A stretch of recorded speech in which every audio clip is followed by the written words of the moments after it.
Okay, good evening, everyone, and welcome to our first Monday session for PPA 500 for cohort 23. Hope your week is off to a good start, even though we just started the week. Hope it's going well for you so far. Hope everyone had a good weekend. Thank you very much for being here on Saturday for our introduction to the course. And I hope that really introduced you to all the concepts of the course and what we'll be doing, why we'll be doing it, when we'll be doing it.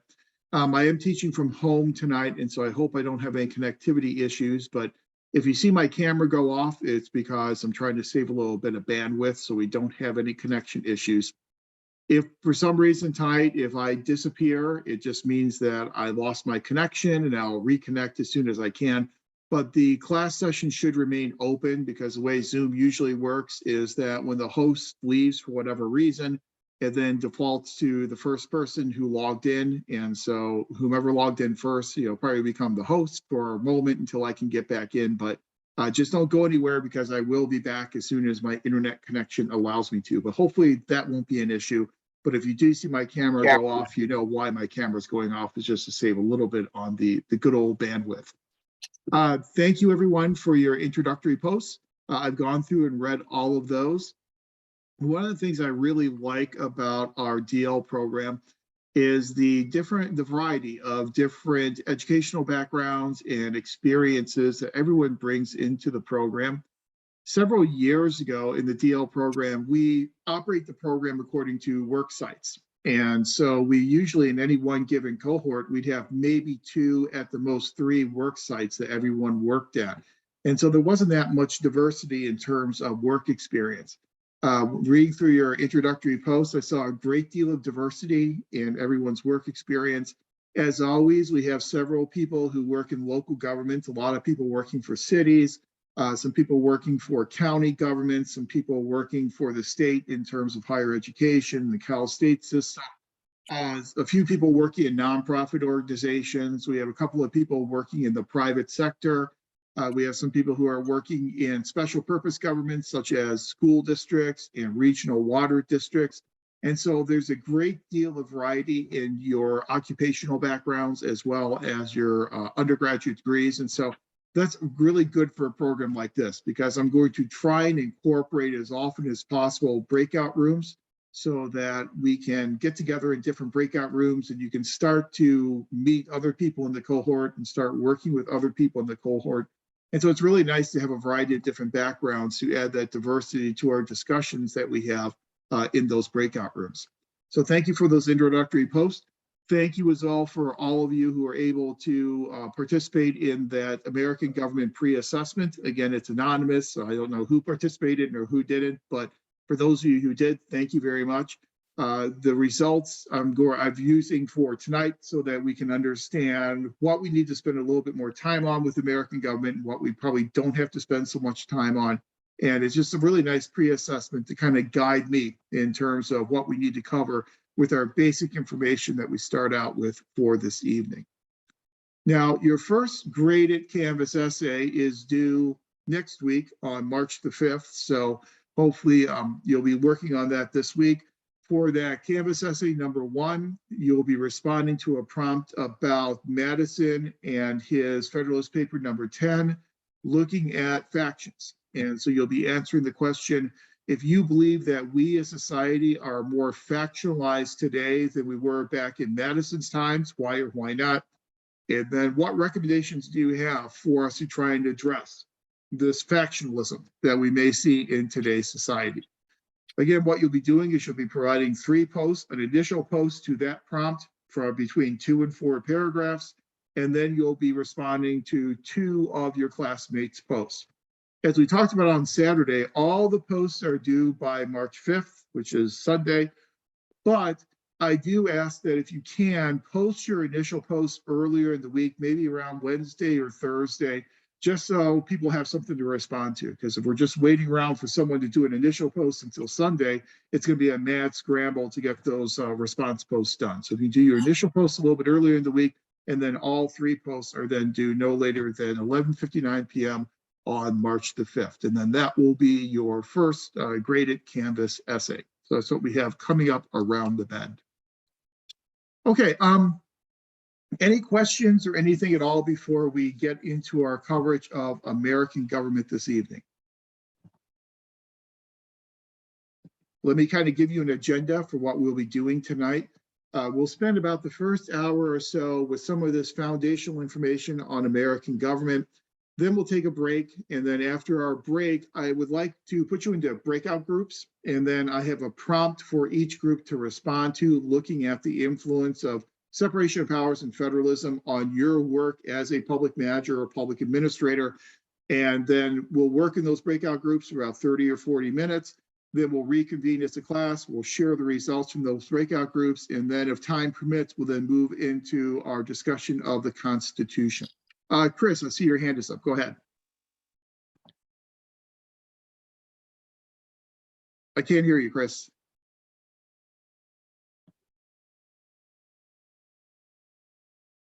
Yeah, unfortunately, I can't hear your audio, so I don't know if maybe it's not plugged in, or if you can't get it working, feel free to go ahead and post in text chat whatever question you have. But yeah, go ahead and put it in text chat. I don't think the microphone is working. Sometimes technology gets a little glitchy here and there. So I've had audio issues myself. Sometimes my laptop will decide to just randomly switch from my headset to speakers, and just for absolutely no reason. So let's see, Chris, regarding the readings, are those due next Monday?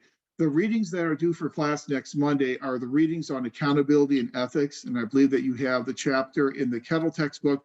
And I believe you also then have the Bennington and Moore article, which is in the classics text. And I think in the newest version of the classics text, that Bennington and Moore article, Public Value Theory and Practice Conclusions, that I believe is article number 54. And in my version of the classics text, that's on starts on page number 596.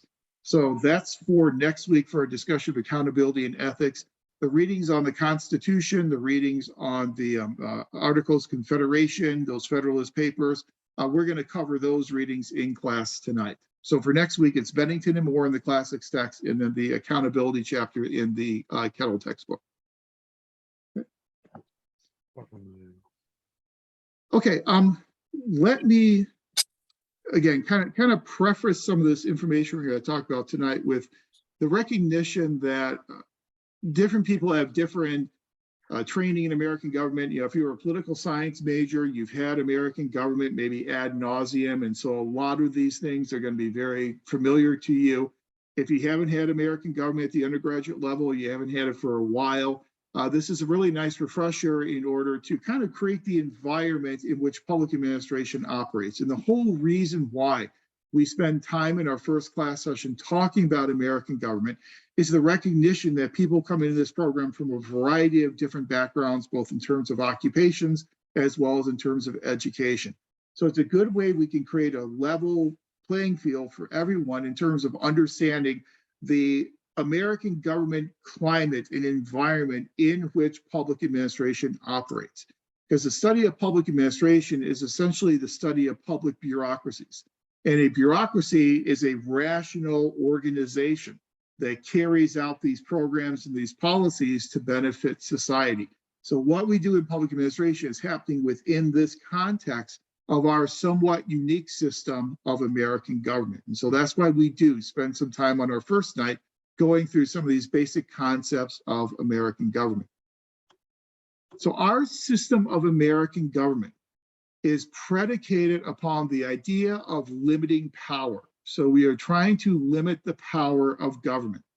And if you took undergraduate political science and you learned anything about political theory, you probably talked about British philosophers such as Thomas Hobbes and John Locke. And Thomas Hobbes and his concept of the Leviathan, and John Locke and his second treatise on government and his idea of a social contract, whereby people enter into a contract with their government, and that contract will then limit the power of the government. The people give up some of their rights and some of their powers to government in exchange for government using those rights and using those powers in a judicious way to then provide for the benefit of society. So whenever you have this contract and this agreement between people and their government, and people are actively giving up some rights to their government, you need to have some limitations on that governmental power. Think about the frame of reference in which the founders, the framers of the Constitution were operating. The framers kind of had this duality that they were dealing with. On one hand, they were dealing with a monarchy. So they were dealing with the king in England, they were dealing with a monarchy, they were dealing with a situation where they were all the way across the ocean from England, but they were still being controlled by the British crown. So they had a lot of concern about too strong of a centralized government. Then on the other hand, they had a concern about not a strong enough national government, in that their practice in the colonies was a practice of deference to state power. And so people really had strong allegiances to their states as opposed to a strong allegiance to being from America. So they were Virginians, or they were New Yorkers, or they were Pennsylvanians. And so you kind of had this battling duality of, on one side, a fear of too much centralized power, and on the other side, a recognition of what happens when there's not enough power given to a national government. And so they were trying to find compromises between those two extremes. But in finding those compromises, they realized that that government, whenever people entered into a contract with their government, that government needed to have some limitations placed upon the government's power so it would not encroach upon, it would not trample the rights of individual citizens. Again, that's what the whole Revolutionary War was about. It was an enunciation of power of the colonists to kind of break free from this dictatorial, monarchical type of control that they were under the yoke of from England. So there are two basic pillars of American government, and they're both predicated upon the limitation of power, separation of powers, and federalism. And I'm sure you're familiar with both of these concepts, maybe more so with separation of powers than with federalism. But as we know, separation of powers is this separation of powers, this limitation of powers horizontally across one level of government. So in separation of powers, we are separating power between legislative, executive, and judicial branches. And that's what Articles 1, 2, and 3 of our Constitution are all about. So let's look at the legislative body first. So what we do in the legislative body is we limit powers by, first off, having a bicameral legislature, which was a relatively unique concept at the time. So we would have a U.S. House of Representatives and a U.S. Senate. The House and the Senate would balance power. So you would have this bicameral type of legislature. As we know, in the House of Representatives, we have 435 members of the House of Representatives. In the U.S. Senate, we have 100 members of the U.S. Senate.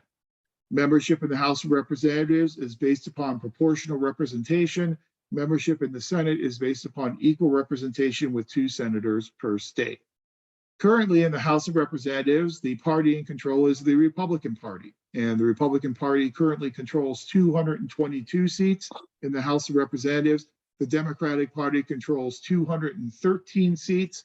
That is going to be changing in a very short order, because Representative David Cicilline from the state of Rhode Island has already announced that he will be stepping down in order to take on a new role in a foundation in the state of Rhode Island. So he'll be giving up his seat in Congress. He is a Democrat, and so there'll have to be a replacement for David Cicilline. But right now it's 222 to 213. And if you watched any of the speaker election that went on in January, you saw the ramifications of having that closely divided partisanship in the House of Representatives.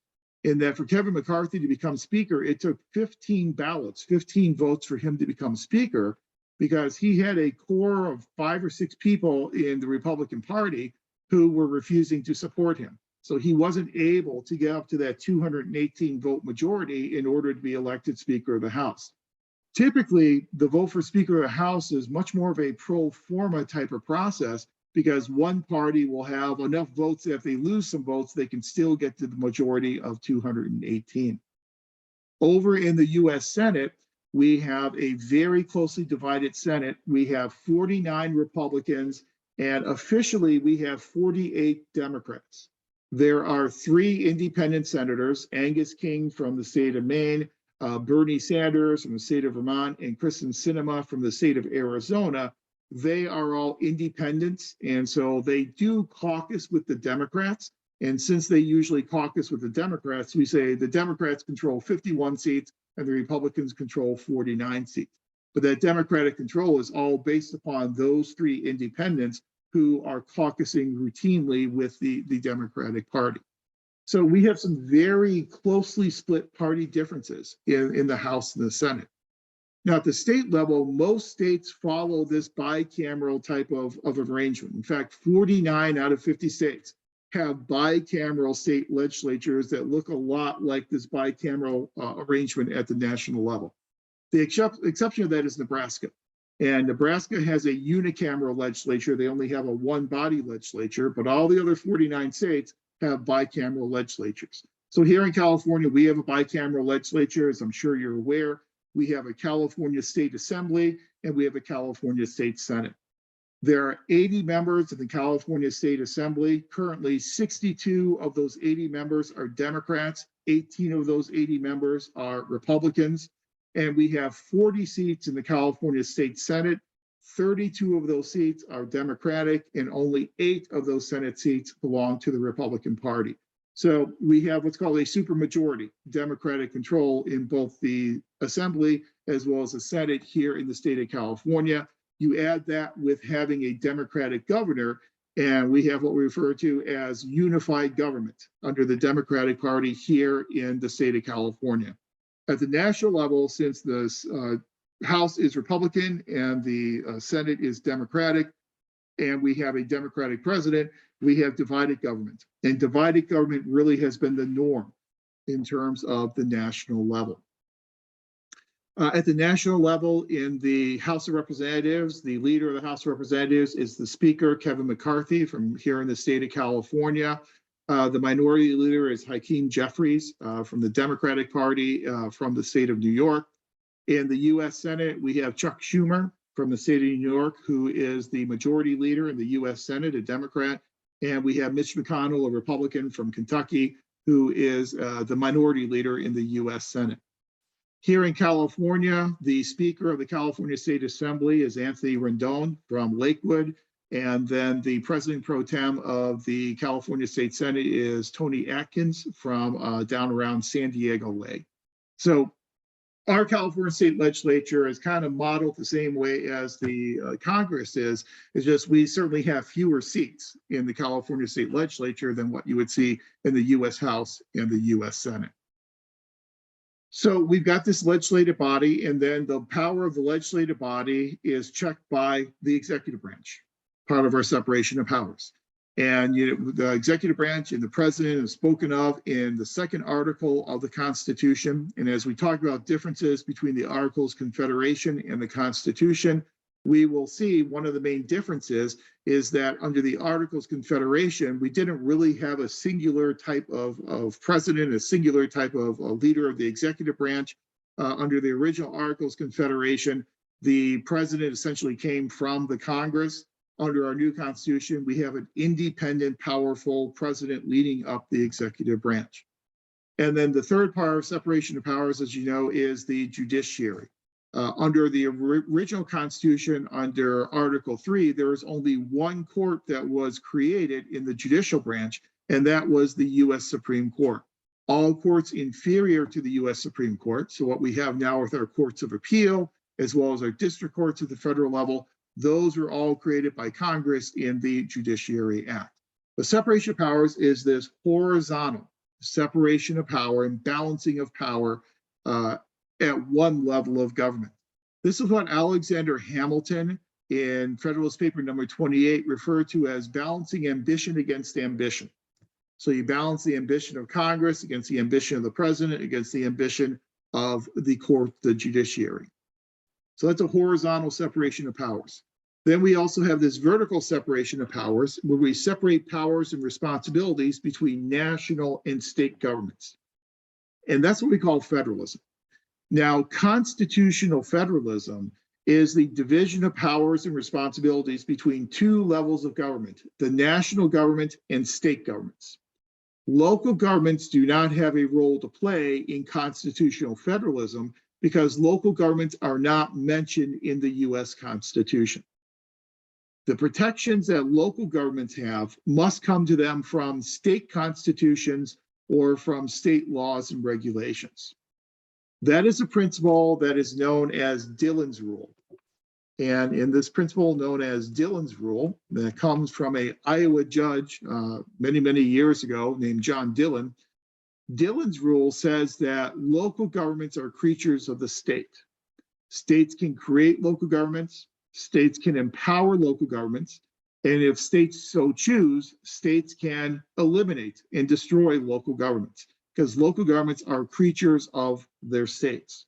And that's because they are not spoken of in the national constitution. When we do start talking about local governments and we start talking about the relationship between three different levels of government, national, state, and local, we transition from a discussion of constitutional federalism into a discussion of intergovernmental relations.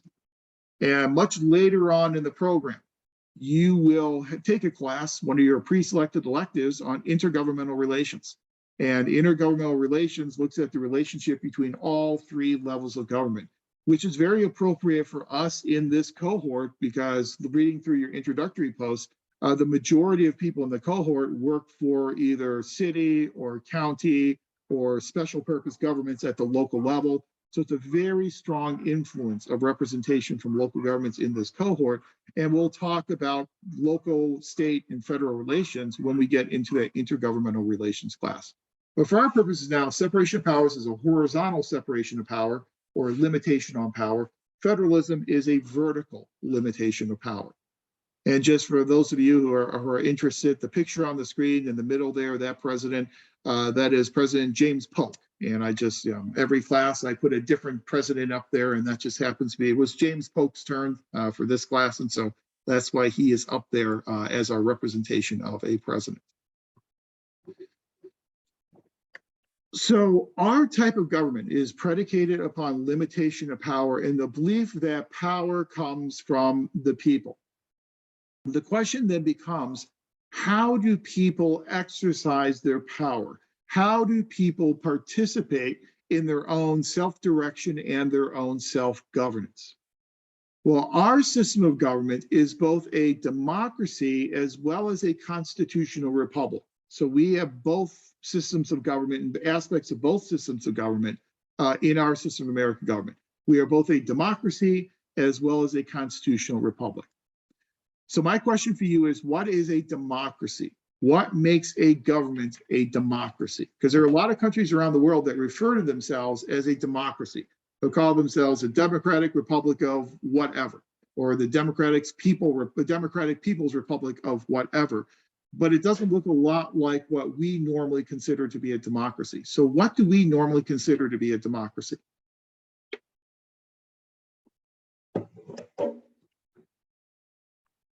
As always, you can use text chat to participate. You can participate with your microphone, completely up to you, but just throw, what's a democracy? What does democracy mean to you?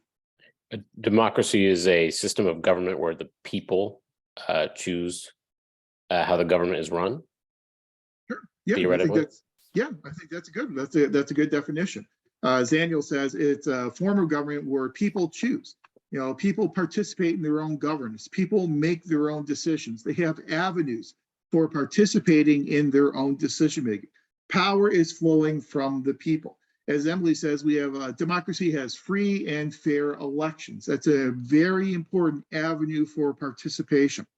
So in a democratic form of government, people participate in their own self-governance. They participate in decision making through a multitude of different types of avenues. Free and fair elections, as Emily points out, is one of the primary avenues that people use, but you can participate in your own self-governance in a lot of other ways as well. You can run for office. You can campaign for a candidate. You can give money to a candidate or to a political action committee. You could talk with friends and family about politics and engage in political dialogue. You can write letters to your members of Congress or your members of the state legislature or your members of city council or your local school district. There are lots of ways in which we can participate in our own governance. Here in California, we have some definite tools of direct democracy at our disposal as citizens of California. Here in California, we have a couple of different avenues for participation known as referenda and initiatives. And this is something that we have here in California. And I apologize as I type in text chat, I'm typing and talking at the same time. And so if there are any typos in there, it's just because I'm multitasking here. But we have referenda and we have initiatives. California has both of these devices, but not every state in the country does. And this is something we certainly do not have at the national level. But here in California, we have the referendum process. The referendum process is where the state legislature decides to put an issue on the ballot and allow voters to vote directly on that issue. So the state legislature decides we're not going to make this decision in Sacramento. We're going to put it on the ballot, and then we're going to let the voters make their own decisions. Oftentimes, our constitutional amendments are done through that referendum type of a process. Then there's also the initiative process. An initiative is a little bit different, whereby a referendum comes from the state legislature. An initiative comes directly from the people. And so people can get together and sign a petition to have an initiative to put a ballot measure on the ballot.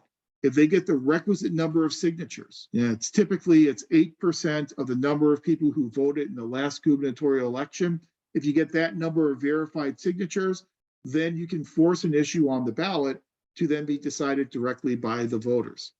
Now, that can be a very difficult process. And we've had a couple of instances recently. The recall attempt of Governor Newsom is an example. The recall attempt of George Gascon in Los Angeles County is another example where you have to have those signatures validated, and they're not validated, then that initiative gets refused. Aris, go ahead. Yeah, I just want to say that I'm originally from Tennessee, and we didn't have referendums there. So when I moved here, it was very different for me. And sometimes you read the question and yes means no and no means yes. So it's very confusing. Yeah, you're absolutely right. My family's from Tennessee, and so I get to spend a lot of time in Tennessee. And the avenues for participation in Tennessee are a lot different than here in California. And you're exactly right in terms of the confusing nature of some of these ballot measures. Sometimes no means yes and yes means no, the way in which the ballot measures are written. Sometimes we'll actually have competing ballot measures. We'll have one ballot measure that says one thing, and on the same ballot, we'll have another ballot measure that says the complete opposite. And then the question becomes, if you've got two competing ballot measures, what if they both get a majority of votes? Well, if they both get a majority of votes, the one that got more votes is the one that then is passed and carries the day. The one that got less votes is the one that does not pass. And so it can lead to a lot of confusion. It can lead to incredibly long ballots. And when you move to California, I moved to California over 2 decades ago, and I moved from the state of Florida. And I wasn't necessarily used to having as long of ballots as I encountered here in California. And you can have multiple different issues on the ballot, initiatives and different referenda on the ballot.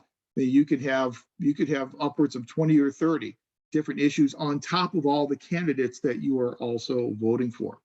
And what also complicates things is that here in California, we tend to reuse numbers for our ballot propositions.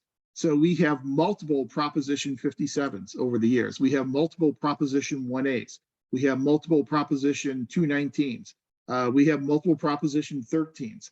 So it really makes it confusing when we reuse proposition numbers. We end up with multiple propositions over the years that all say different types of things and focus on different types of topics. So it can be very confusing, but those are all vestiges of what we consider to be a direct democracy, that people are directly making decisions themselves through the ballot box. And so we have some of those aspects of a direct democracy in our system of government, but we also have elements of a constitutional republic in that we are a Republican, small r type of government, which means that we elect people to go and represent us. We elect people to go to Washington, D.C. and represent us, to go to Sacramento to represent us, to go to Long Beach City Hall to represent us. We elect people to make decisions for us. That is a Republican form of government. So we are both a democracy as well as a constitutional republic. So you combine both of those together, in our system of American government. And it does make for somewhat of a complicated system. And sometimes people get frustrated and they just decided not to participate because there are just too many ways to participate. It takes too much time, and they choose just to sit out elections and sit out political participation. In political science, there is a term known as efficacy. And there are two types of efficacy. There's internal and external efficacy. People with high levels of internal and external efficacy are more likely to participate in governance than people who have low levels of internal and external efficacy. Internal efficacy is a feeling on a part of a citizen that they can understand government, that they understand the issues, they understand all the different ways in which they can participate, and they understand the process well enough to actually participate and engage in that process. That's called internal efficacy. Then there's external efficacy. External efficacy is the belief that your vote makes a difference. That yes, if I go out there and vote, even though I'm one of tens of millions of votes, my vote can make a difference. That's what's called external efficacy. So it's easy to see it. People feel that they understand the process and they feel that participating in the process makes a difference. They have both internal and external efficacy. Those are the folks who are much more likely to participate with those elements of a direct democracy.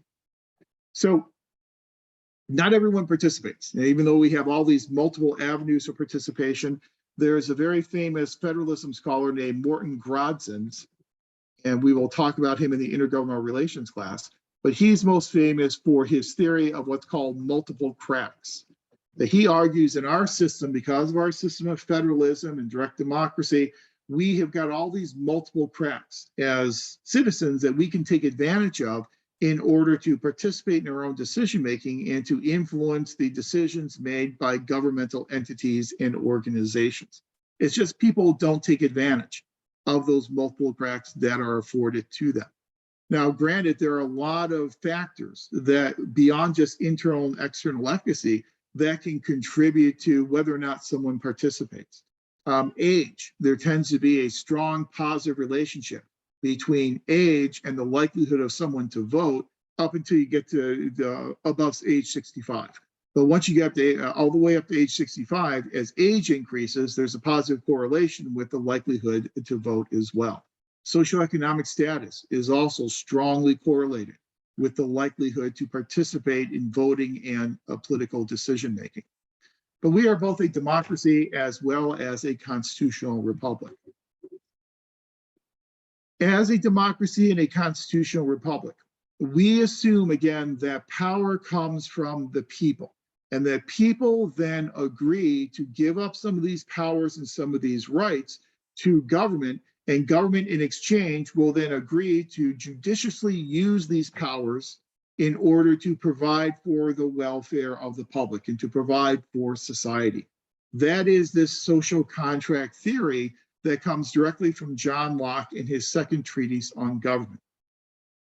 Many of the framers, especially Thomas Jefferson, were big believers in John Locke and social contract theory. So much so that a lot of the language that Thomas Jefferson used came directly from John Locke in his second treatise. So where John Locke would say that people have the right to life, liberty, and the pursuit of property, or life, liberty, and property, Thomas Jefferson took that and modified it to life, liberty, and the pursuit of happiness. But a lot of language is almost identical to some of the language used by John Locke in his social contract theory. So if we're going to have this agreement between people and their government, the agreement must take a written form, and that written form, that contract, then becomes the Constitution. So the Constitution is this social contract between the people and their government in how the government will use these powers that people are giving to government to then provide for the benefit and the welfare of society. Our first Constitution, our first social contract, was this thing called the Articles of Confederation. And I provided a link to the Articles of Confederation for you, and you had a chance to read through the Articles of Confederation. What were some of the flaws? What were some of the problems with this Articles of Confederation? Anybody remember any of the problems with the Articles?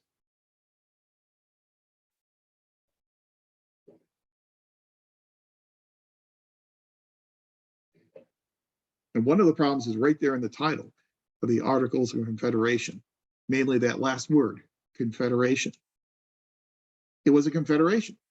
It was a firm league of friendship. And those are the actual words that were used in the articles, that this will be a firm league of friendship between the states. Well, it's a firm league of friendship, but it is still a friendship between the states. It's a confederation, meaning that each state retained its own sovereignty. And the states chose to, when they chose to get together and work together, that's when we had the United States of America. When you read through the articles, if you haven't read through them yet, when you look through them, pay attention to a couple of things. One thing to pay attention to is this phrase, United States of America. The phrase United States of America, capitalized as a proper noun, occurs a grand total of 1 time in the articles. And that's when we say the style of this confederation will be the United States of America. And by style, they use that word to mean the name or the title. So you say the title of this confederation will be called the United States of America, proper noun. Throughout the rest of the articles, whenever United States of America is referenced, it's referenced as the United States in Congress assembled, meaning that we were the United States. We were this entity when the states got together in this thing called a Congress. Now, today we think of the word Congress and we think of brick and mortar institutions. We think of Capitol Hill and we think of the Rayburn building and we think of all these brick and mortar structures. There's these permanent structures that we refer to as Congress, the House and the Senate chambers.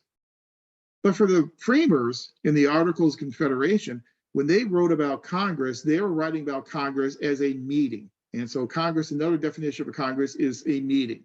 So tonight we are having a Congress of PPA 500 for cohort 23. It's simply a meeting. So when you say United States in Congress assembled, we are saying when the states got together in this meeting, in this Congress, that's when we were the United States of America. So it wasn't a proper noun, it was just when the states got together. Another thing you'll notice in the Articles of Confederation is that states retain their own sovereignty. And so states would send delegates to this Congress, to this meeting, and they could then recall their delegates at any time.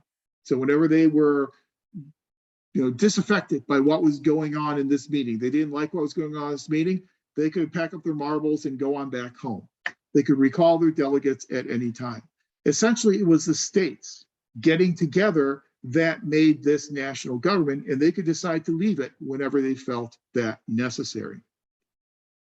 Let's see, and Esmeralda says, other weaknesses include Congress could not raise funds or regulate trade. Absolutely. When they got together in this Congress, they didn't have the same authority that Congress has now in terms of raising revenue and in terms of regulating interstate commerce. Today in our Constitution, we have this thing called the Commerce Clause, and that's in Article 1, Section A of the Constitution that says Congress has the ability to regulate trade among the states. That Commerce Clause today is one of the bases that Congress uses whenever it wants to enhance its power over state governments. We didn't have that under the Articles of Confederation. So we had all this trade going on between all the different colonies, but Congress didn't have the ability to regulate that trade. We also had different currencies that were being used between the different colonies. You can imagine how difficult trade is and how difficult trade is to regulate when you have no centralized body to regulate it and you have different states that are using different types of currency. You had a lot of animosity between some of these states that were joining together in this firm league of friendship. The state of Pennsylvania and Virginia, not many years before, had been at war with each other in terms of trying to expand their control westward from their original boundaries. And Pennsylvania and Virginia were literally at war with each other. So it was kind of difficult for us to have any type of centralized approach in this type of a loose confederation. Another major problem, and there are a lot of them, another major problem with the Articles of Confederation is if we recognize that there was a problem with the Articles, in order to amend the Articles, in order to change the Articles, we needed to get a unanimous vote of all 13 states. That's the only way you could fix a flaw in the Articles of Confederation. Well, you know how difficult it is to get a unanimous vote about anything. Imagine how difficult it would be to get all 13 states to agree to change the Articles of Confederation. So even when we recognized there were problems with the Articles, we still had this barrier to fixing those problems. We really couldn't fix them under the Articles of Confederation. But in public policy, one thing that you will learn as you move through this program, especially when you get to your policy analysis class, is that there are patterns that we follow in formulating public policies. And one of the patterns we tend to follow in this country is that policies tend to get changed in the wake of some type of a triggering or some type of a focusing event. So something big happens that galvanizes public opinion around the idea that we need a new policy or we may need to make a change to our existing policies. You think about something like September 11th. September 11th was a triggering event that then led us to whole-scale changes to Homeland Security policies, led to changes in terms of the creation of Department of Homeland Security, the TSA, and flying on an airline was much different after September 11th than it was prior to September 11th. Major changes to our policies came as a result of that type of a triggering event. The triggering event here, the focusing event that really galvanized opinion around the idea that we needed to revisit the Articles and really make some substantial changes to those Articles was this thing known as Shays' Rebellion. And if you remember back to your American history classes, Shays' Rebellion was essentially a rebellion of farmers that was led by a retired Army captain by the name of Daniel Shays. So you had this retired Army captain led this group of farmers in rebellion against the state capitol. And the reason why they were rebelling against the Massachusetts state government is for primarily financial reasons. They were losing their farms. They weren't able to sell their crops. They were going bankrupt. And so they rebelled. This retired Army captain led a somewhat successful rebellion that took quite a while for the state militia to actually put down. And that really put a lot of fear into people across the country when they were saying, if it took us this long for a state militia in order to put down an insurrection of a bunch of farmers led by a retired Army captain, what is going to happen if we are invaded again by a foreign nation? What's going to happen if we have insurrections, larger insurrections from within our states? So there's a major concern that the Articles of Confederation, because it did not create any type of a standing army and relied solely on state militias, that the Articles did not provide enough protection from a national defense perspective. And so that's what then led to the Constitutional Convention.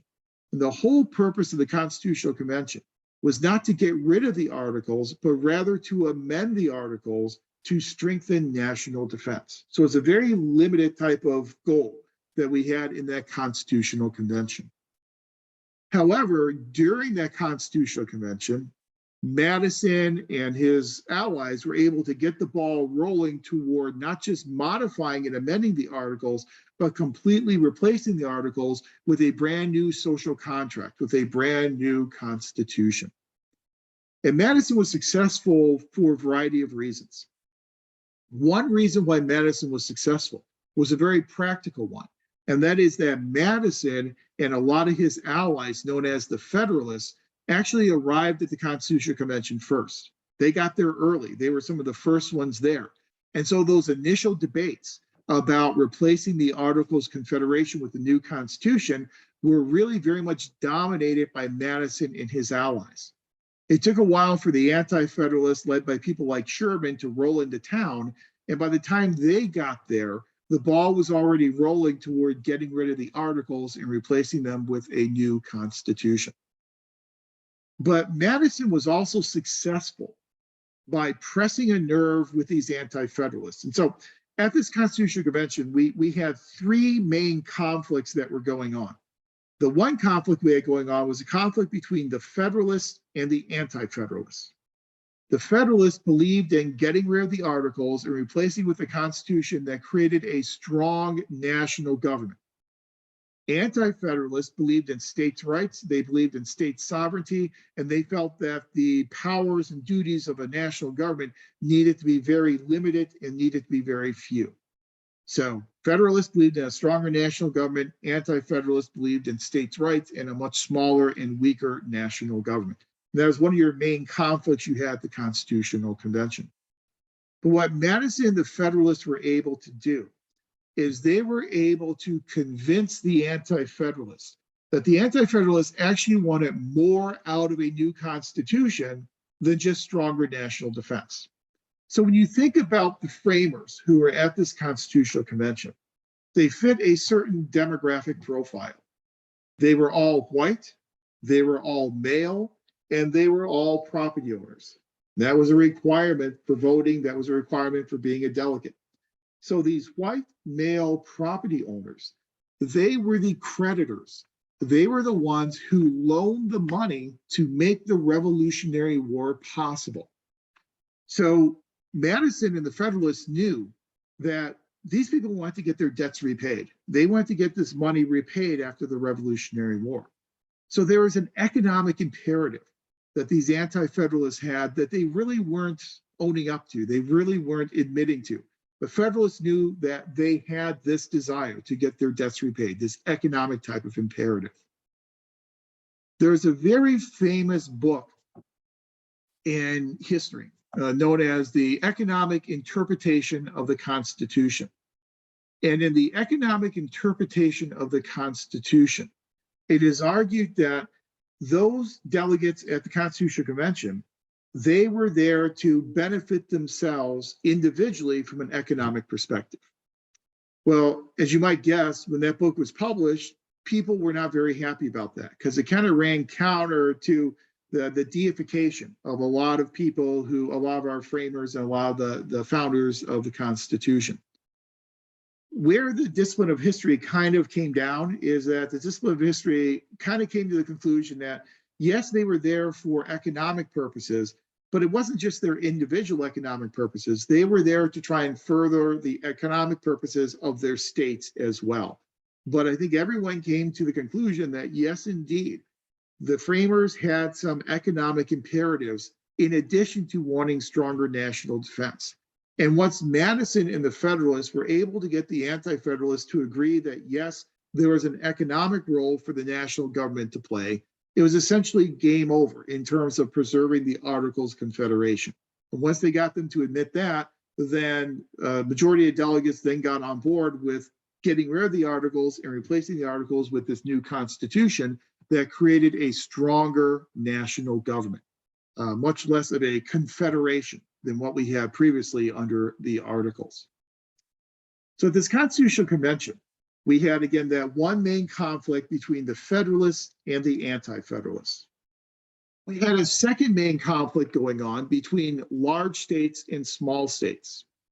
So we had some large states like Virginia and New York and Pennsylvania, and those large, very populated states, they wanted representation in Congress based upon proportional representation, because obviously that would give them more of a voice in what goes on in Congress. Then you had the small states, states like New Jersey. They wanted to have equal representation because they didn't want to be trampled in decision-making because of the more populous large states. The large states put forth their plan, the Virginia plan, which called for proportional representation in a unicameral Congress. The small states put forth the New Jersey plan, which called for equal representation in a unicameral Congress, which then led to the Great Compromise. The Great Compromise from the state of Connecticut, the Connecticut Compromise, was let's split up Congress into two houses.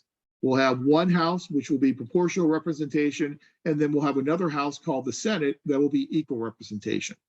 That type of bicameral legislature was a clear compromise between the large states and the small states. Then the third main conflict that we had was a conflict between slave states and non-slave states. And so obviously slave states wanted to admit new states to the Union that would be slave states. Non-slave states wanted free states admitted to the Union. And you know the whole history of that in the 1840s and the 1850s and Bloody Kansas and all those historical events that occurred in this battle over slave versus non-slave new states admitted to the Union. So the framers decided they needed to come up with a compromise between slave states and non-slave states. So whereas they dealt with the compromise between large and small states very well with this creation of a bicameral Congress, you can make the argument that they dealt with this compromise between slave and non-slave states in a very poor fashion. In that the two ways in which they compromised to deal with that conflict between slave and non-slave states was the 3/5 compromise and the prohibition against banning the slave trade until at least the year 1808.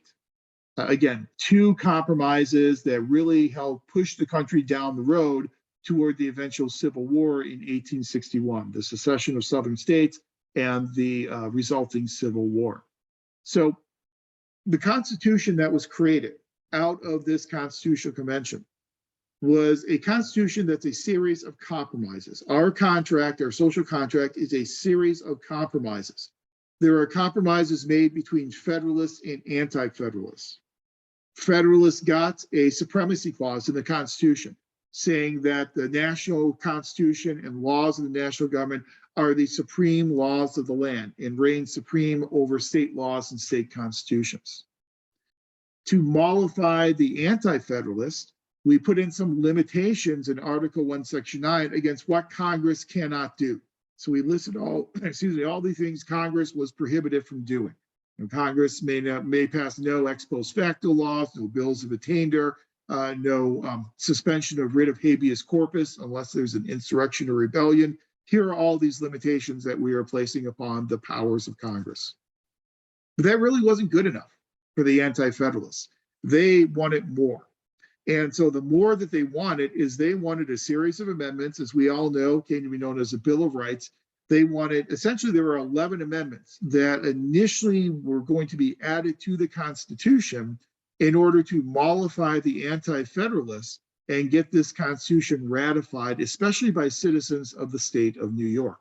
Now, as it turned out, only 10 of those amendments got ratified. The 11th of those amendments actually later on became the 27th Amendment to the Constitution. We had to fast forward all the way to 1992 before it actually became part of the Constitution.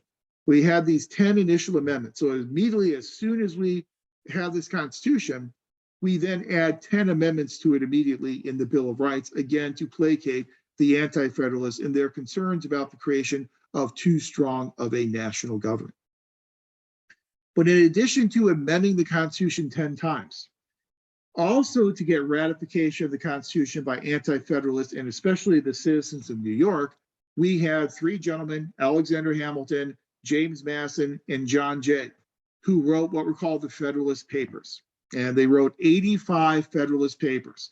51 of the papers were written by Alexander Hamilton, 29 of the papers written by James Madison, who also, incidentally, wrote the Constitution. So we don't want to sell him short. He wrote 29 Federalist Papers, but he was also basically the author of the Constitution as well. And then John Jay, who only wrote 5, he wrote 4 of them pretty quickly, then he fell ill, and because of his illness was only able to write 1 more. So he only contributed 5 to the Federalist Papers. But taken there, these 85 Federalist Papers were all written under the pen name of Publius. And so at the time, we weren't supposed to know who wrote them, but pretty quickly we figured out who wrote what. But they wrote under the pen name of Publius. And these 85 Federalist Papers were written to try and convince the citizens of New York to ratify this new Constitution. According to the Constitution, in Article 7 of the Constitution, in order for the Constitution to take effect, it needed to be ratified by 9 out of the 13 states. And within 2 years, we actually had 10 out of the 13 states ratify the Constitution. So technically, according to Article 7, the Constitution went into effect after we had 9, and we got 10 within two years. The problem was, of those 3 holdout states, one of those 3 holdout states was the state of New York. New York was really the linchpin of commerce within the colonies. Commerce flowed through the ports of New York. And so if you didn't have New York buying into this new government and this new Constitution, it would mean that commerce would collapse and you really weren't able to do interstate commerce. So you really had to have New York agree to this new Constitution. So hopefully those 10 amendments, the Bill of Rights, would help convince the citizens of New York. But then also these 85 Federalist Papers were all written to, again, placate the concerns that the national government that was being created was too strong of a national government. I provided 3 of those 85 Federalist Papers for you. And if you want, I've got a link. You can go read all 85 if you would like. But I provided 3 of them to pull out for you to focus on. And we're really going to focus on 2 of those 3. So I pulled out 10, 39, and 51. We're really going to focus on 10 and 39. 10 and 39 are both written by James Madison. You're going to be using Federalist number 10 as the basis for your first Canvas essay. In Federalist paper number 10, Madison really introduces us to this idea of the factions and the conflicts that will emerge from a democracy. The prevailing political thought at the time was that the most efficient and best form of government was what was referred to as a compact republic. And political philosophers such as Montesquieu and others really put forth this idea of a compact republic, saying that the only way you can govern is if you have this compact republic, this small jurisdiction that was populated by people and groups that shared similar types of perspectives and shared similar types of opinions. That you had to keep it compact, you had to keep it very homogeneous in order to have efficient and effective governance. Madison takes issue with that, and Madison develops this idea of a compound republic.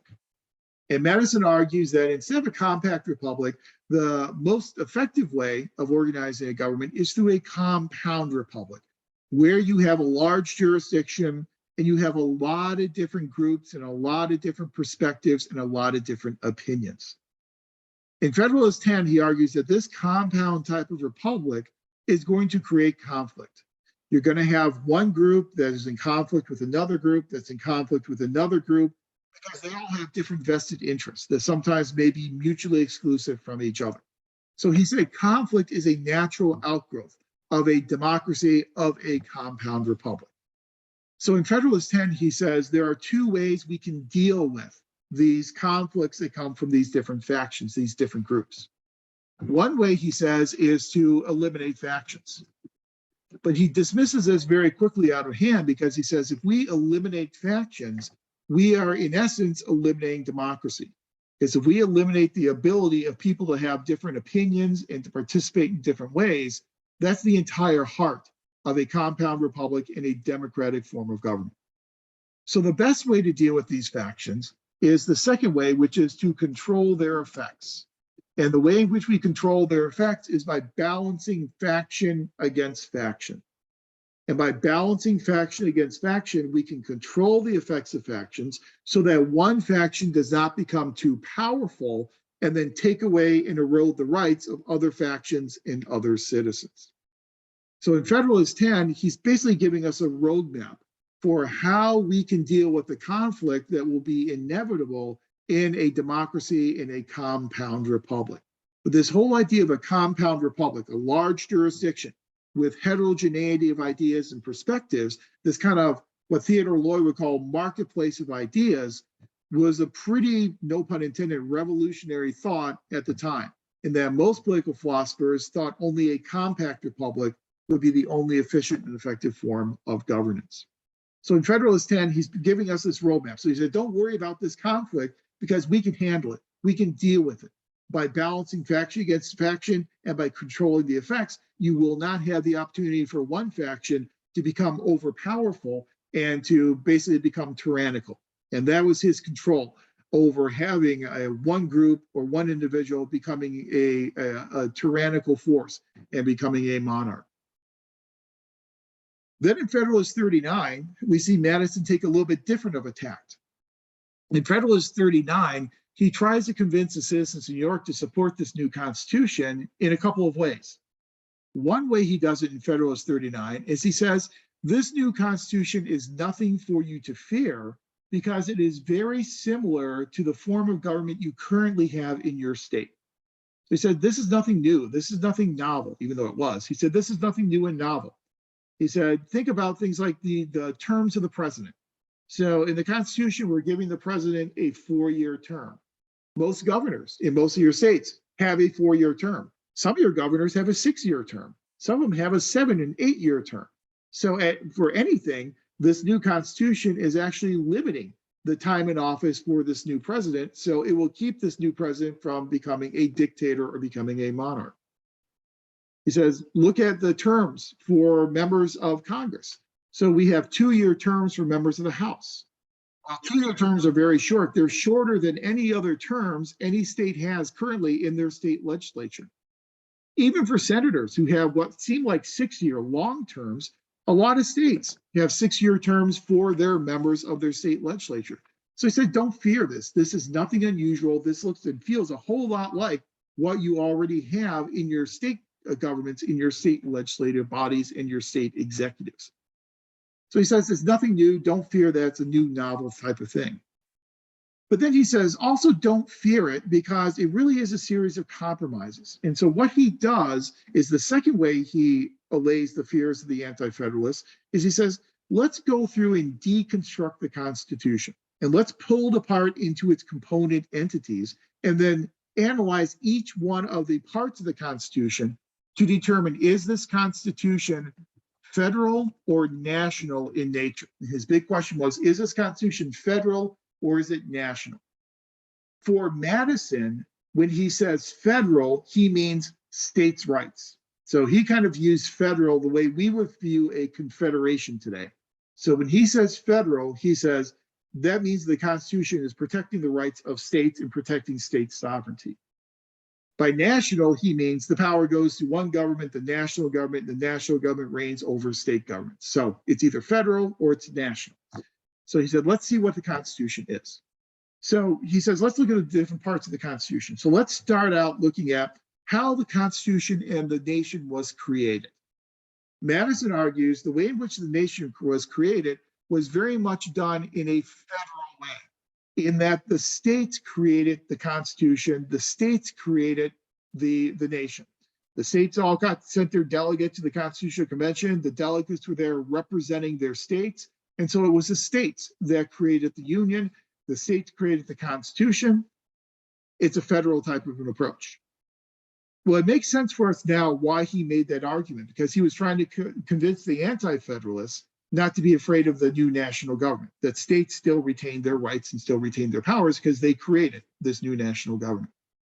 The problem with that argument, obviously, we saw in the Civil War.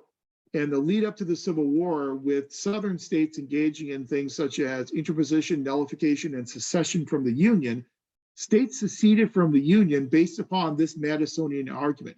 And people like John C. Calhoun and others pointed directly back to Madison and Federalist 39 and said, see, Madison is saying the states created the government. So if we created the national government, if we created this country, we can then choose to leave the country, we can secede from the country, and secession is a legal recourse for us as disaffected Southern states.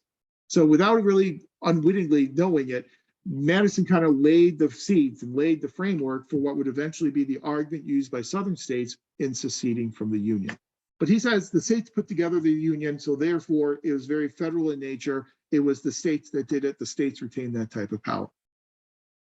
Says, okay, let's look at the extent of power and the extent of power that's being exercised.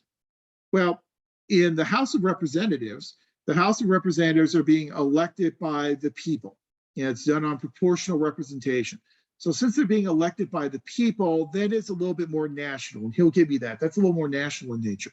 However, the Senate, under the original Constitution, senators were selected by state legislatures. So the state legislatures get to pick their own senators. So that's very federal in nature. But how about the president? Well, the president is selected through an electoral college, and states have representation in that electoral college. So it's not a popular election of the president, it's an electoral college election for the president. That's very federal in nature. So when you compare the national House to the federal aspect to the Senate to the federal selection of the president, federal wins out. And so overall, in terms of that, it's going to be more federal in nature.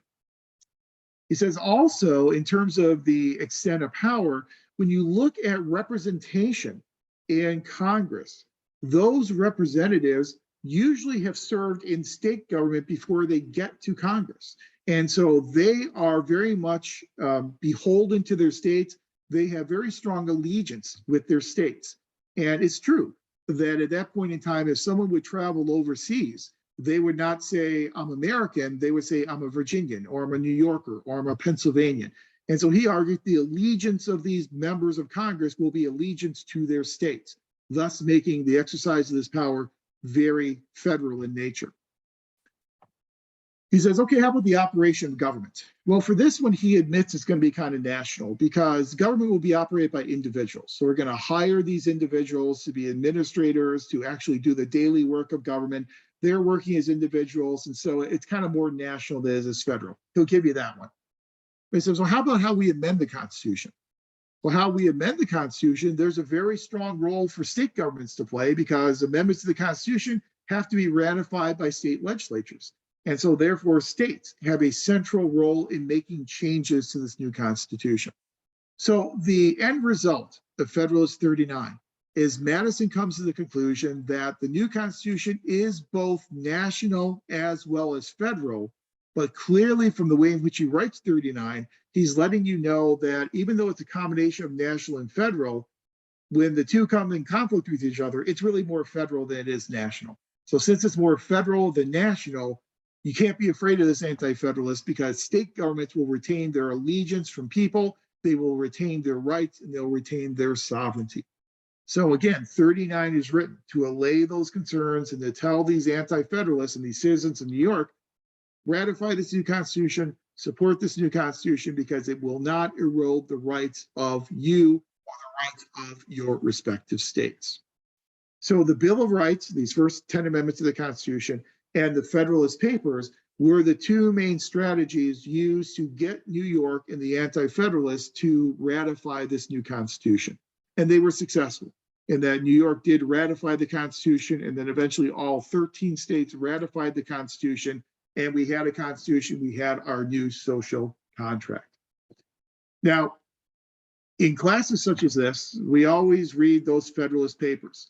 But it's important for us to also recognize that there was a separate set of papers known as the Anti-Federalist Papers. And so people like George Clinton and Smith and others wrote under pseudonyms what they called the Anti-Federalist Papers. And they had a collection of 85 papers of their own, arguing against the new national government, arguing against the Constitution, and arguing for state sovereignty and more of a confederal as opposed to a national approach to the new government. Now, we don't read the Anti-Federalist Papers in this class or actually in many classes because it's kind of the argument to the victor go the spoils. The Federalists won the argument and got their Constitution ratified. So we tend to read the Federalist Papers as opposed to reading the Anti-Federalist Papers.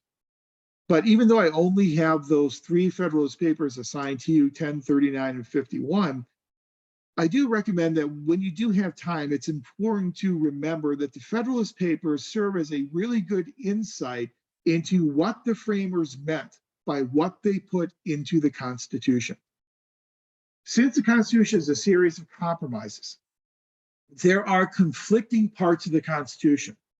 The framers will say one thing in one part of the Constitution and then something that's somewhat contradictory in another part of the Constitution. So in Article 6 of the Constitution, we have the Supremacy Clause. But then in the 10th Amendment to the Constitution, we have reserved powers, granting powers that are not given to Congress to state governments. Those two things are in conflict with each other. There are a lot of those types of conflicts because the Constitution is this series of compromises. So we always argue about what the framers meant by what they wrote in the Constitution, what Madison meant by a lot of these passages in the Constitution. But instead of guessing at what the framers meant, we can really get some good insight into what they meant by reading the Federalist Papers. And if you go through some of the Federalist Papers, for instance, the Second Amendment, we argue a lot about the Second Amendment. And we argue about this well-regulated militia part of the Second Amendment. And a lot of people say, well, we don't really know what the framers meant by a well-regulated militia. But if you go back and read Federalist Papers 29 and 46, Hamilton is pretty darn specific about what he means by a well-regulated militia. He talks about the need to organize and have organization meetings of this militia at least once or twice per year to make sure everyone knows what they are doing and make sure everyone has the right armaments in order to keep this militia functioning. He has a very clear definition of what he considers to be a well-regulated militia. So if we go back and read the Federalist Papers, we don't have to just divine what the authors of the Constitution, the framers meant. We can actually see what they meant because they tell us in a lot of those Federalist Papers. So if you do have the time, take a look at those Federalist Papers, but certainly focus on number 10 and 39, and especially number 10, because that Federalist Paper number 10, in Madison's discussion of factions and how we control those factions, forms the basis for that first Canvas essay that is due on March the 5th. We will look at the Constitution later on tonight if we have time in class. I don't want to do it right now because I have a couple more topics that I think we need to cover to provide this common playing field and kind of provide this foundation of our understanding of American government. So instead of going through the Constitution now, let's hold off on that and instead talk about this idea of power. So far tonight, we have talked about how the Constitution limits power. And the whole idea that our entire system of government is predicated upon the limitation of power, horizontally through separation of powers and vertically through our system of federalism. But we haven't really dealt much with what we mean by the word power. So let me ask you, what's your definition of the word power? What does power mean to you?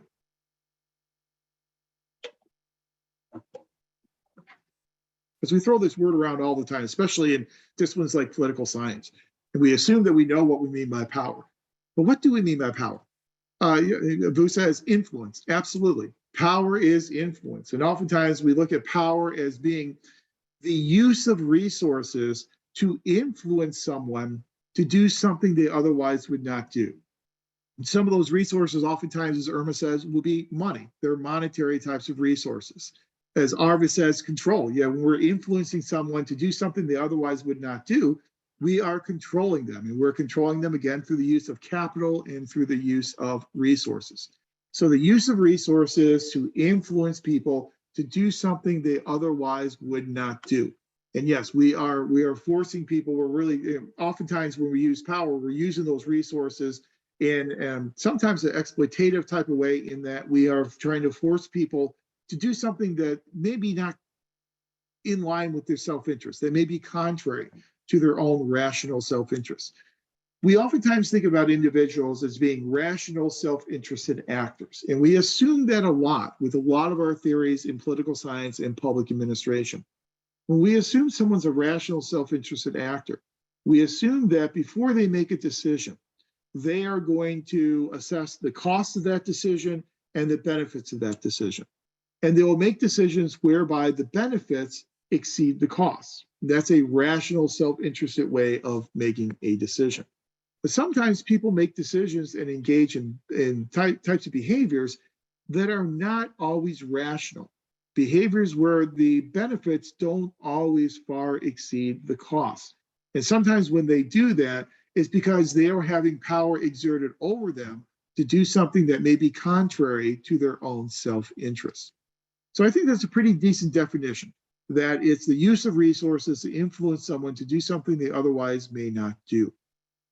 However, since we are in a social science discipline, I think it's important for us to kind of put a finer tip on that definition of power and kind of come up with a little bit more nuanced approach to power. And one author who I'm very fond of, who I like to use in a lot of my classes, is this person by the name of John Gaventa. And John Gaventa was also fascinated by this idea of power from kind of a more of a sociological type of perspective. But what Gaventa wanted to know is he wanted to go and do a case study to really understand why people would be influenced to do something that may run counter to their own self-interest. And so what he decided to do is he decided to go into Appalachia. And he decided to go into Claiborne County, Claiborne County, Tennessee, and Bell County, Kentucky. And Claiborne County, Kentucky is in the eastern part of Tennessee. It's the like 2 counties over from where my family is from. Bell County, Kentucky is in the southern part of Kentucky, about 3 or 4 counties away from where the other side of my family is from. So I'm kind of familiar with the areas, but it was rural Appalachia. And what he did is he went into coal mining towns primarily.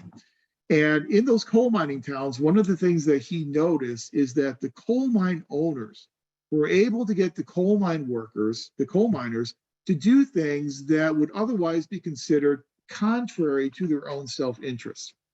So he saw that these coal mine owners were able to get coal mine workers to work very long hours in the mine, sometimes 70 and 80-hour weeks. They were able to get coal miners to work in very dangerous mine conditions. And if you know anything about mining, it is a very dangerous type of occupation. And it's dangerous because mines have this nasty tendency to explode. That whenever you're doing mining, especially how it was done years ago, is that you literally would have perhaps a pickaxe or something like that. And when you would strike the rock, you would cause a spark. But the problem is there are a lot of gases in the mines. And so you know what happens whenever a spark comes into conflict with gas. When those two things come into combination with each other, you have the likelihood of an explosion. There's a process in mining known as dusting. And in dusting the mine, you literally would dust the mine to tamp down the gases so that when you did have that spark, you did have that ignition, you didn't have the gases that then cause the explosion. Dusting was an established process in mines to make those mines safer. The problem is that dusting was expensive. And in the time that it took you to dust the mines meant that it was time you were taking away from the actual work of mining and extracting the minerals.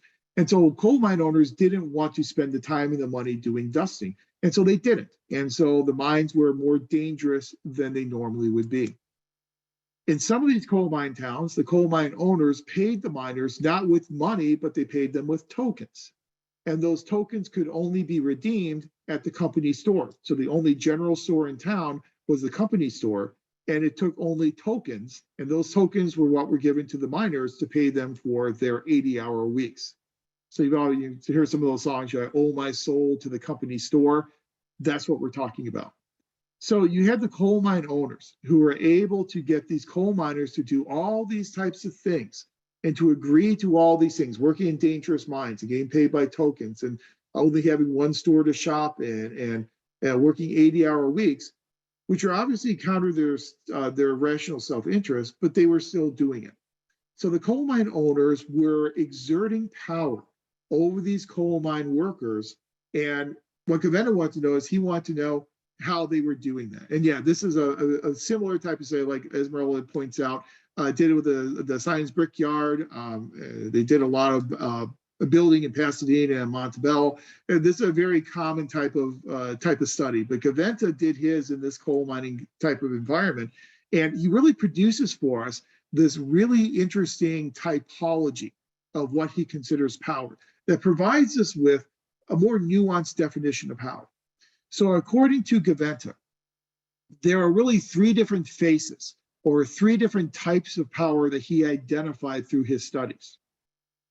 The first type of power is a very visible type of power. I call it overt power. He referred to it more as visible power.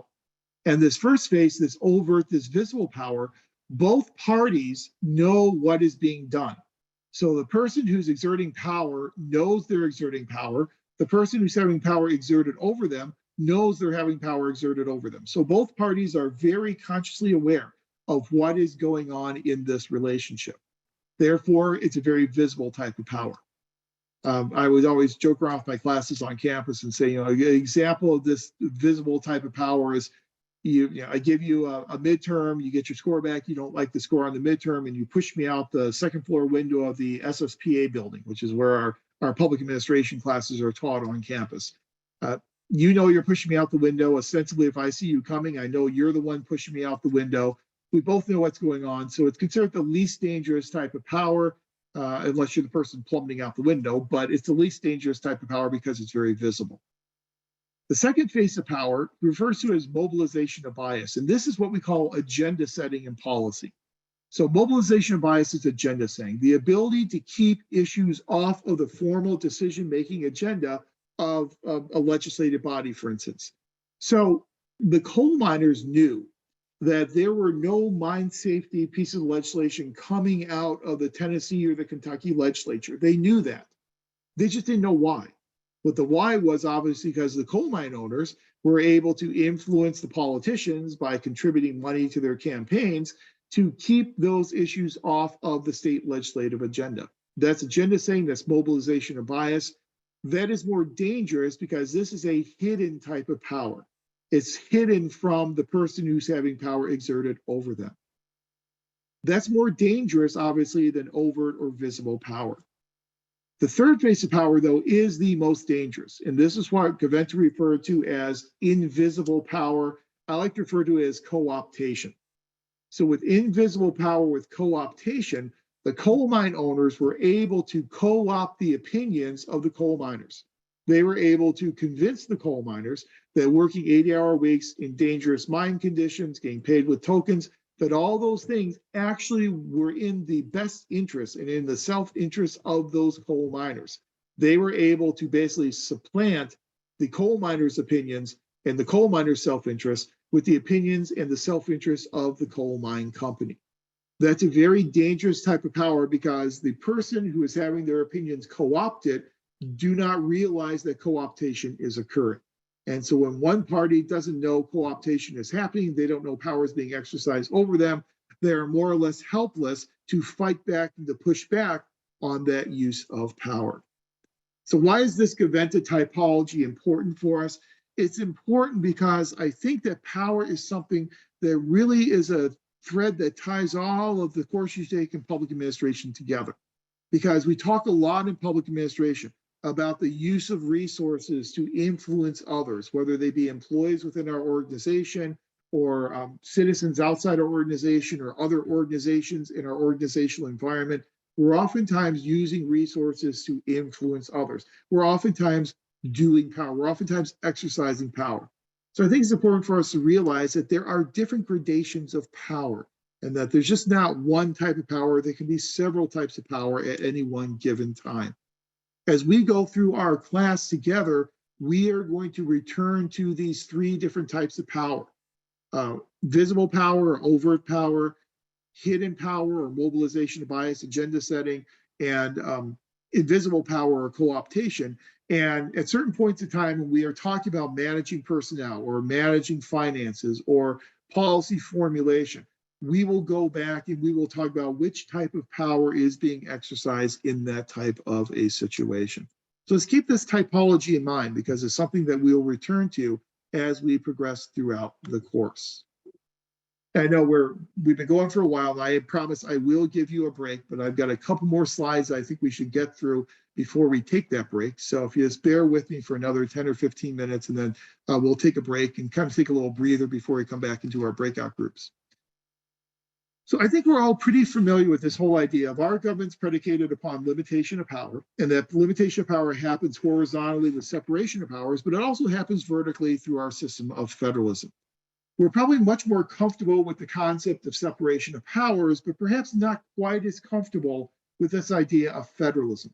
Because federalism and the distribution of power vertically is oftentimes much more hidden than what we see in terms of the horizontal distribution of separation of powers. A lot of intergovernmental relations authors will refer to federalism politics as being bloodless, the bloodless politics of federalism, because we really don't focus as much on federalism as we do conflict between Congress and the president and Congress and the courts. So let's talk a bit more about this vertical separation of powers, this idea of federalism, and talk about how federalism has developed over time. Federalism is a dynamic concept. This balance of power and responsibilities between different levels of government has changed over the past 200 plus years. It's a very dynamic type of relationship in terms of power sharing between the different levels of government. And we have gone through some distinct eras of this dynamic power sharing relationship throughout our history with federalism. In the early years of the country, from the founding of the country until the beginning of the Civil War, the type of federalism that we practiced was primarily referred to as dual federalism. It was called dual federalism because the national government had its sphere of influence, state governments had their sphere of influence, and they were separate from each other. So national government did its thing, state governments did their thing. In the early dual era of federalism, the sphere of influence of national government was much smaller than the sphere of influence for the state government. So state government circle was a lot larger than the national government circle or sphere of influence, but they were separate and distinct. State did its thing, national government did its thing. As we progress toward the run-up to the Civil War, the slavery issue obviously becomes an overriding concern in Congress, and Southern states feel that Congress is dominated by Northern states. Northern non-slave states are dominating Congress, and Southern states, slave states, felt that they were, in their opinion, being treated unfairly by Northern-dominated Congress. So Southern states started pushing back and started to exert their sovereignty and saying that as state governments, we created this union, and so therefore we shouldn't be told by Congress what to do. We are sovereign entities. And there are three strategies that Southern states used throughout the 1850s and up to 1861. And those three strategies were the strategies of interposition, nullification. I'm putting all these in text chat, so if you don't have text chat open. Interposition, nullification, and then eventually secession. Interposition. Interposition was a strategy that Southern states used when they said, we disagree with this law coming out of this Northern state-dominated Congress, and so therefore we're going to try and stop its implementation. We're going to take our resources, whatever resources we have at our disposal, and we are going to interpose those resources to try and make the implementation impossible. So we'll use our resources to slow down and stop implementation of this law that we disagree with. That was a strategy known as interposition. So it focused on trying to stop implementation. It did not basically argue that the law was an illegitimate law. It didn't argue against Congress's ability to pass this law. It just said, we're not going to follow it. We're going to stop implementing it. We're going to refuse to implement it. When interposition didn't work, they then moved to a more stringent strategy, which was nullification. In nullification, Southern states would literally say that this law that's being passed by Congress, this law is null and void, that Congress does not have the ability, they do not have the right to pass this law because we are sovereign entities. So a law we don't like from Congress, we will simply declare to be null and void, and we'll just ignore it. Well, when that didn't work, then they moved to the third and most extreme, which was secession. We as sovereign entities created this union, so we as sovereign entities can choose to leave this union. Once the Southern states left the union, the Civil War broke out, and by the end of the Civil War, the whole idea of states being sovereign entities and being able to constitutionally leave the union, that idea was dead with the defeat of the Confederacy. And so the states' rights idea of sovereignty for the state kind of went away at the end of the Civil War. That's why I see the dual federalism era running from 1789 to 1861. But in this dual federalism era, again, we have two distinct spheres of influence, state and local. That is a model of federalism that's referred to as the coordinate model of federalism. And you'll see in that inset on your screen, that first model there on the left, those two separate circles, that's coordinate authority model of federalism. The two levels of government are independent from each other. They are both autonomous sovereign bodies separate from each other.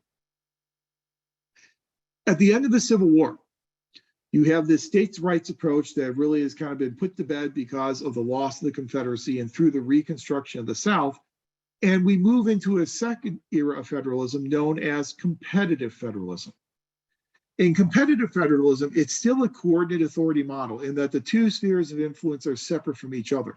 But the difference is the national sphere grows and the state sphere shrinks.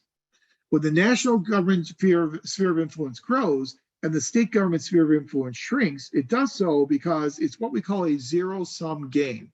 So you've probably heard of this in game theory, zero-sum game. There's a finite amount of power. Here we are back to the power term again, but there's a finite amount of power in the universe. And so whenever one party gains power, it must do so at the detriment of another party's power. So the national government throughout the late 1800s started regulating a lot of different aspects of the economy. They get involved in regulating interstate commerce with the creation of the Interstate Commerce Commission. They get involved in the regulation of workplace safety, the regulation of food safety, the regulation of pharmaceutical drug safety. And they really start expanding their authority over a lot of these different aspects of the economy that before this time were all left to the states. So still a coordinate authority model, it's just the national government has greatly expanded its sphere of influence. Then we have the stock market crash, and we have the nation being thrown into the Great Depression. In 1933, we have FDR coming in to try and deal with the Great Depression through his New Deal programs. You're familiar with the New Deal, the creation of all these different alphabet agencies and all these different programs to help the country pull itself out of the doldrums, if you will, of the Great Depression. Because a lot of these programs were based upon grants of money from the federal government to state governments, sometimes this era of federalism is referred to as fiscal federalism. So some people call it cooperative federalism, some call it fiscal federalism. But the federal and state governments are cooperating with each other in order to try and recover from the Great Depression. And much of that cooperation, much of the relationship between national and state governments is really being defined by the use of grants and aid and federal money. So in this cooperative fiscal era of federalism, we now move to a different model of federalism. So rather than being coordinate, we now move to that middle model of federalism there on the inset, which is overlapping authority model of federalism, whereby all three of the levels of government start to overlap with each other, so that there are some duties that are shared by national and state government. Some duties are shared by national and local governments. Some duties are shared by state and local governments. And so it really depends upon the duty, which levels of government are involved. But it's very much of a cooperative system based upon finances in order to try and recover from the Great Depression, overlapping authority model of federalism. A lot of bargaining goes on here, and that we're not really looking at autonomous sovereign entities. We're talking about the bargaining that goes on between these different entities, again, in order to try and stimulate the economy and recover from the Great Depression. So this cooperative fiscal era of federalism then runs up until the Johnson administration in the mid-1960s.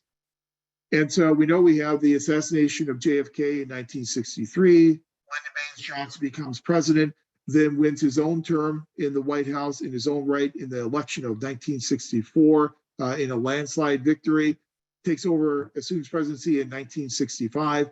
When Johnson becomes president, we transition into another era of federalism that's going to be known as creative federalism. In creative federalism, Johnson believed that the proper place where decisions should be made was at the national level of government.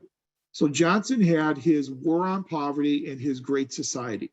And in his War on Poverty and his Great Society, he believed that those objectives and goals were established in Washington, D.C., and then the federal government, the national government, would then use tools such as grants and mandates in order to get state and local governments to comply with those national objectives.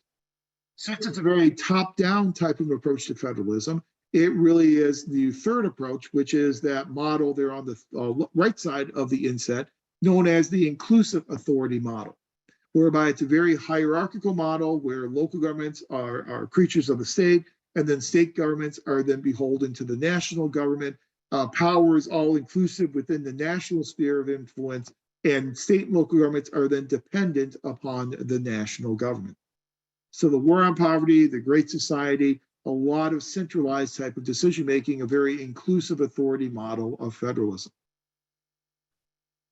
Johnson decides not to run for re-election primarily because of the country being bogged down in the Vietnam War, and he felt that he might not even be able to get his nomination from the Democratic Party, so announces he's not even going to seek the nomination of the Democratic Party. And Richard Nixon then wins the election in 1968, and when he wins the election in 1968, takes over the presidency in 1969, and kind of completely undoes what Johnson did in his creative era of federalism. He completely inverted it. So whereas Johnson believed that it was national government is where the decision should be made, Nixon argued decisions should be made at the bottom levels. Decisions should be made where governments are closer to the people. So it should be made at the local and the state level rather than the national level. So he inverts this relationship, and he inverts this relationship through what he referred to as the 3 Ds of federalism. And the 3 Ds of federalism were decentralization, devolution, and deregulation.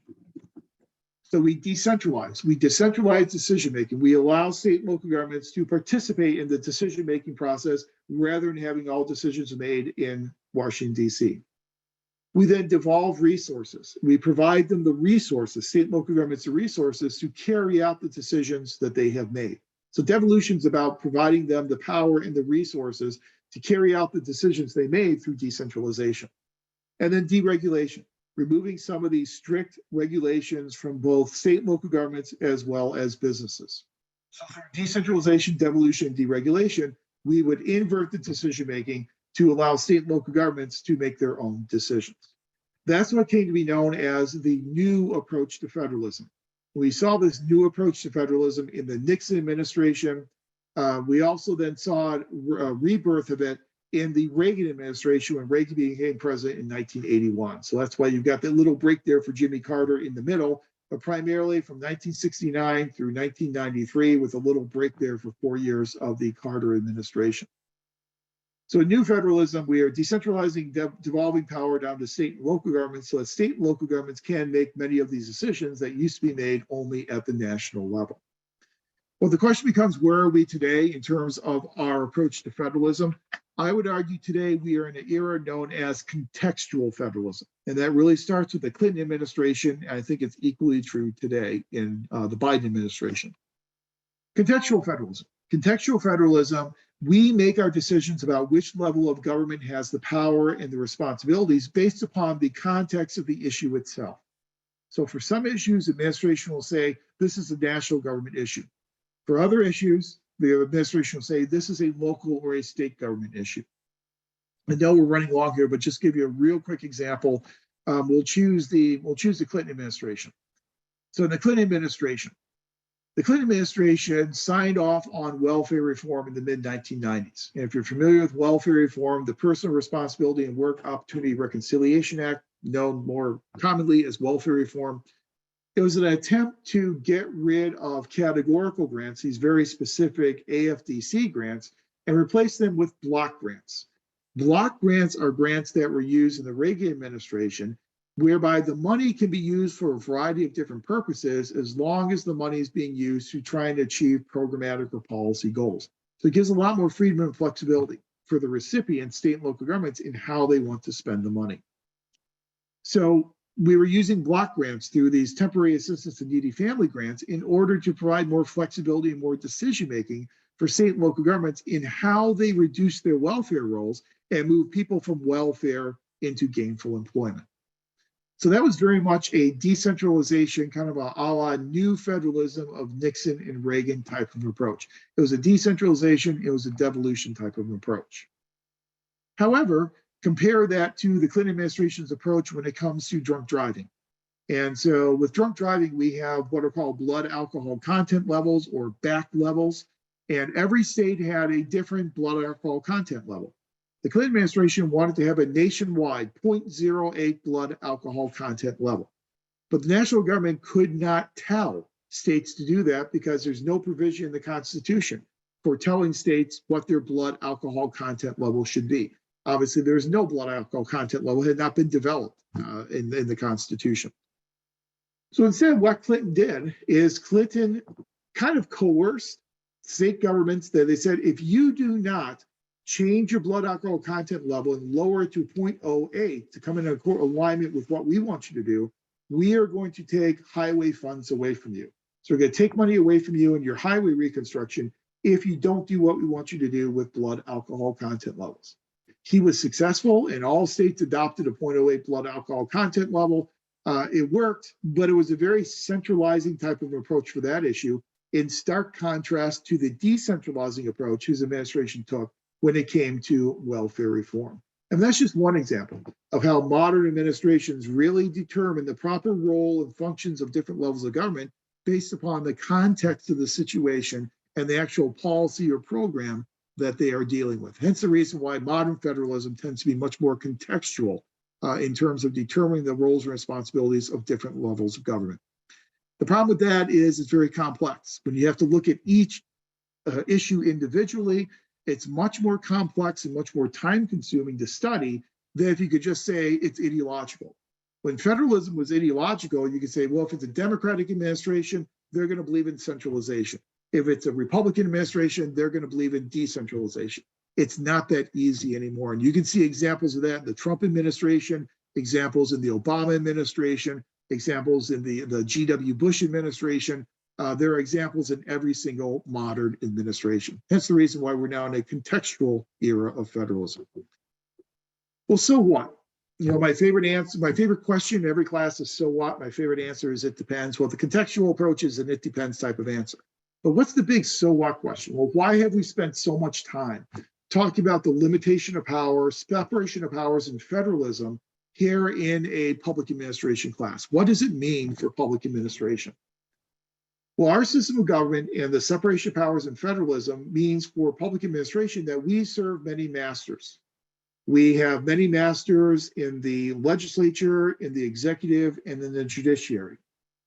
In the legislature has oversight authority and appropriations authority over public agencies. And so therefore we need to be responsive to those legislators in order for those legislators to provide the appropriations necessary for us to do our job. Next week, when we talk about ethics and accountability, we will talk about one principle in the ASPA Code of Ethics known as fully inform and advise. That's a requirement that we as administrators fully inform and advise the overseers, members of the legislative bodies, and give them the information that they need in order to oversee our activities as administrators. We'll talk about next week why sometimes that's a difficult thing for administrators to do. We obviously serve the executive as well, in that the president is the chief executive for the federal bureaucracy, the governor is the chief executive for the state bureaucracy, so we have a direct line, a reporting mechanism to the executive branch. And we also obviously serve the judiciary, and a lot of our decisions can be subject then to judicial scrutiny. We've got things like structural remedies where the judiciary and the courts are actually issuing writs, issuing orders to administrators to take certain types of actions if their actions have been determined to be unconstitutional. You know, think in terms of things like consent decrees that agencies have to try and follow. So in terms of separation of power, we have those masters across separation of powers, but then we also have many masters through federalism as well. A lot of our programs are provided through federal, state, and local governments. The federal government is very well known for doing indirect administration. They indirectly administer these programs through the use of money, and they give out those grants. And then the direct administration is oftentimes left to state and local governments. Having these many masters horizontally and vertically means that we face a lot of conflicting direction, whereby we're told to do one thing by the national government and something else by the state. We're told to do one thing by a legislative body and something else by the chief executive. So we face a lot of those conflicting directions. We also operate within this complex network of cooperation and competition. We compete with other agencies who are carrying out similar types of functions that our agency carries out. But we also then have to work in alliance and cooperation with other agencies as well. We not only cooperate with other public agencies, we cooperate with private agencies and public-private partnerships. We cooperate with nonprofit organizations in nonprofit and public partnerships. So we've got a lot of this networking that goes on because of our system of separation of powers and the fragmentation that that brings to our system of government. One approach to public administration that's been a very common one over the past couple decades is the study of governing networks. And you'll talk about this as you move through the program. We'll talk about this when we get to our organization theory course. But instead of operating in isolation in a silo as one agency or organization, we now operate within governing networks. So there's a lot of cooperation, a lot of competition that we have to try and navigate within these governing networks. In essence, separation of powers and federalism creates for us what we call the environment or the ecology of public administration. And a very famous public administration theorist by the name of John Gauss, who you'll run into time and again in this program, he developed his theory known as the ecology of public administration. And he argued that in order to understand public agencies and public administrators and what they do and why they do it, we need to understand their ecology. We need to understand the environment that surrounds those agencies. And the environment that surrounds our agencies is our system of American government, our system of separation of powers, and our system of federalism. And that's why a basic understanding of American governmental institutions, and the Constitution, that type of understanding is so important for us as public administrators in our public agencies. So that's the so what. That's why we spent an hour and 45 minutes doing this basic overview of American government, separation of powers, and federalism. I know it's 7:45. I usually like to give you a break before this point in time, but I thought this was a really good breaking point now. So let's go ahead and take a break, and we'll take a break. We'll say about a 15-minute break. Come back at 8 o'clock, and then what I'd like to do is break up into our breakout groups. And I've got a prompt here we'll go over when we come back from our break. But I think it's really good for us as a new cohort for everyone to start to get to know each other and start to work together in breakout groups. So I'm going to try and use breakout groups in just about every one of our Monday sessions. So we'll come back after a break. I will explain the prompt to you and what I want you to do. Then I'll randomly assign you to breakout groups and give you about half an hour or so to work together as breakout groups, reconvene, see what each group came up with, and then we'll reassess our time at that point and see if we still have time to talk about the Constitution or hold off on the Constitution for next week. So take a break, come on back at 8 o'clock, and we will do our breakout groups.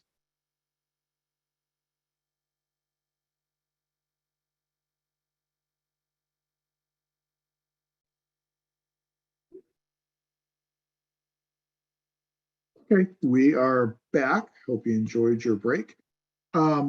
Like I said, I think it's important for us, if not every week, most weeks, for us to do some breakout groups so that you can get to know each other in the cohorts. And you are going to be working together for the next 2+ years. So might as well start early and start it here in 500. So I have a brief little exercise for us. I've already broken you up into breakout groups, and then I will open the groups, and whenever I open them up, you'll then be automatically into your breakout group. We've got 24 people in tonight, so I'm creating 4 groups of 6 people per group. And for the prompt for the breakout groups, each group should consider how separation of powers and federalism affect their organizations and or positions. Identify 2 ways that separation of powers and federalism affect your organization or position. So basically what I want the groups to do is to discuss how separation of powers and federalism affect you on a daily basis in your organization, and then have the group come to a consensus about 2 main ways that the majority of the group feel that separation of powers and federalism affect their position or their given organization. Another very important part of this exercise is to select a spokesperson, because what we will do is whenever we're done with the breakout groups, I'll give you about, we'll say until about 8:30 or so to work on this. Then we'll reconvene as a class, and then the spokesperson will share out those 2 ways that your group came up with as a consensus. We'll do that for each of the groups. And then we'll go ahead and take a look at the clock, and we'll see how we're doing. And if we feel we have enough time left, we might do the Constitution. Otherwise, we might hold off on the Constitution and start that next week. Yes, all you're sharing at the end of your breakout groups is just you'll have one person as a spokesperson for the group, and just share those 2 ways that your group identified that separation of powers and federalism affected your organization or your position.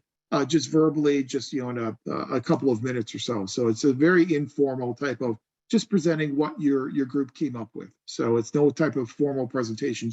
It'll just be presenting it to the class, just telling us what you came up with. And we'll see what types of similarities and differences we come up with between the different groups. Sound good? Okay, any questions? Okay, if not, I'm going to go ahead and open up the rooms. Like I said, I'll probably, I won't check in on the rooms. I don't want to affect the discussion, so I'm going to let the rooms go about your own discussion. And then I will check back in with about 10 minutes left and kind of let you know how much time is left, and check back in with 5 minutes left.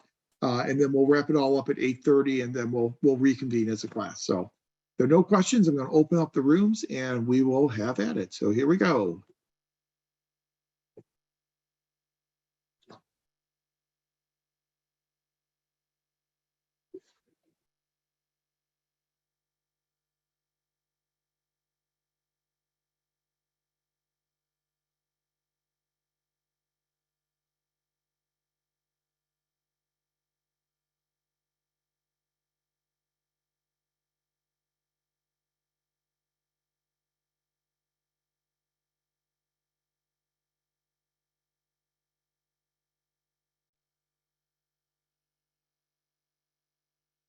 Okay, I think that rooms are all just about closed. I think everyone's back in except for one group, so we'll give it 1 second. And Now they're all closed. Okay.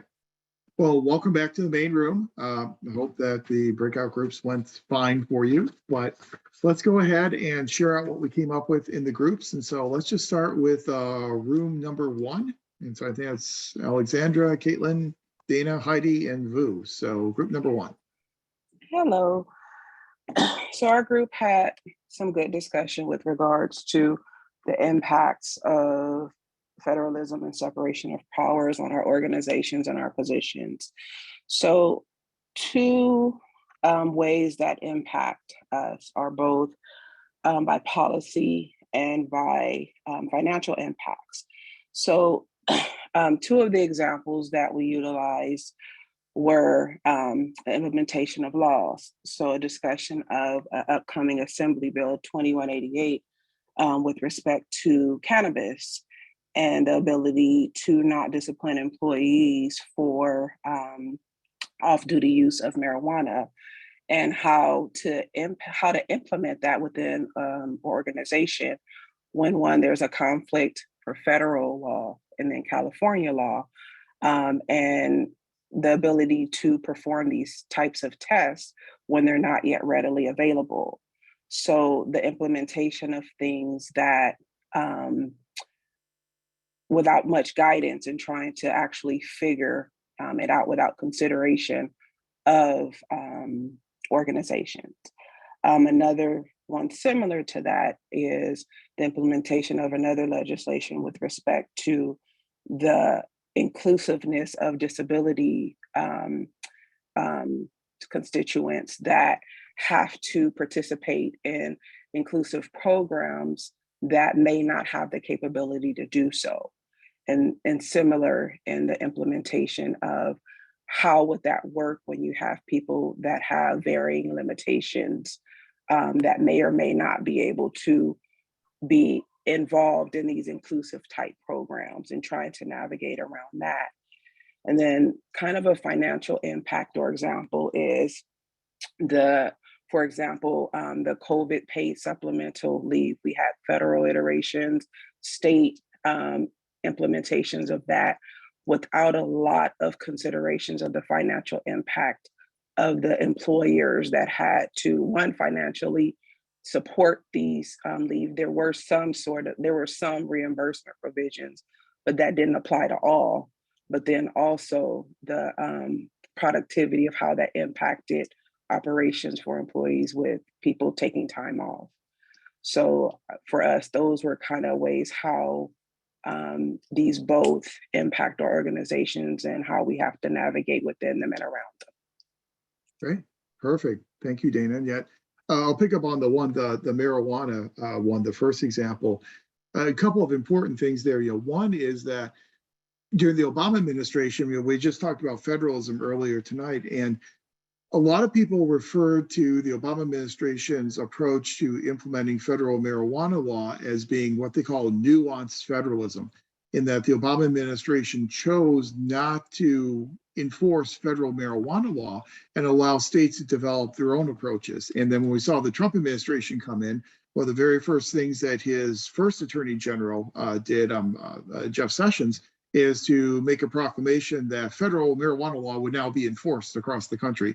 And then they didn't enforce it. So it's interesting that the Trump administration took the same nuanced approach that the Obama administration took. So it is interesting. And I'm really happy to see your group talk about policy implementation and some of the ambiguity in terms of when laws are formulated in how they are to be implemented.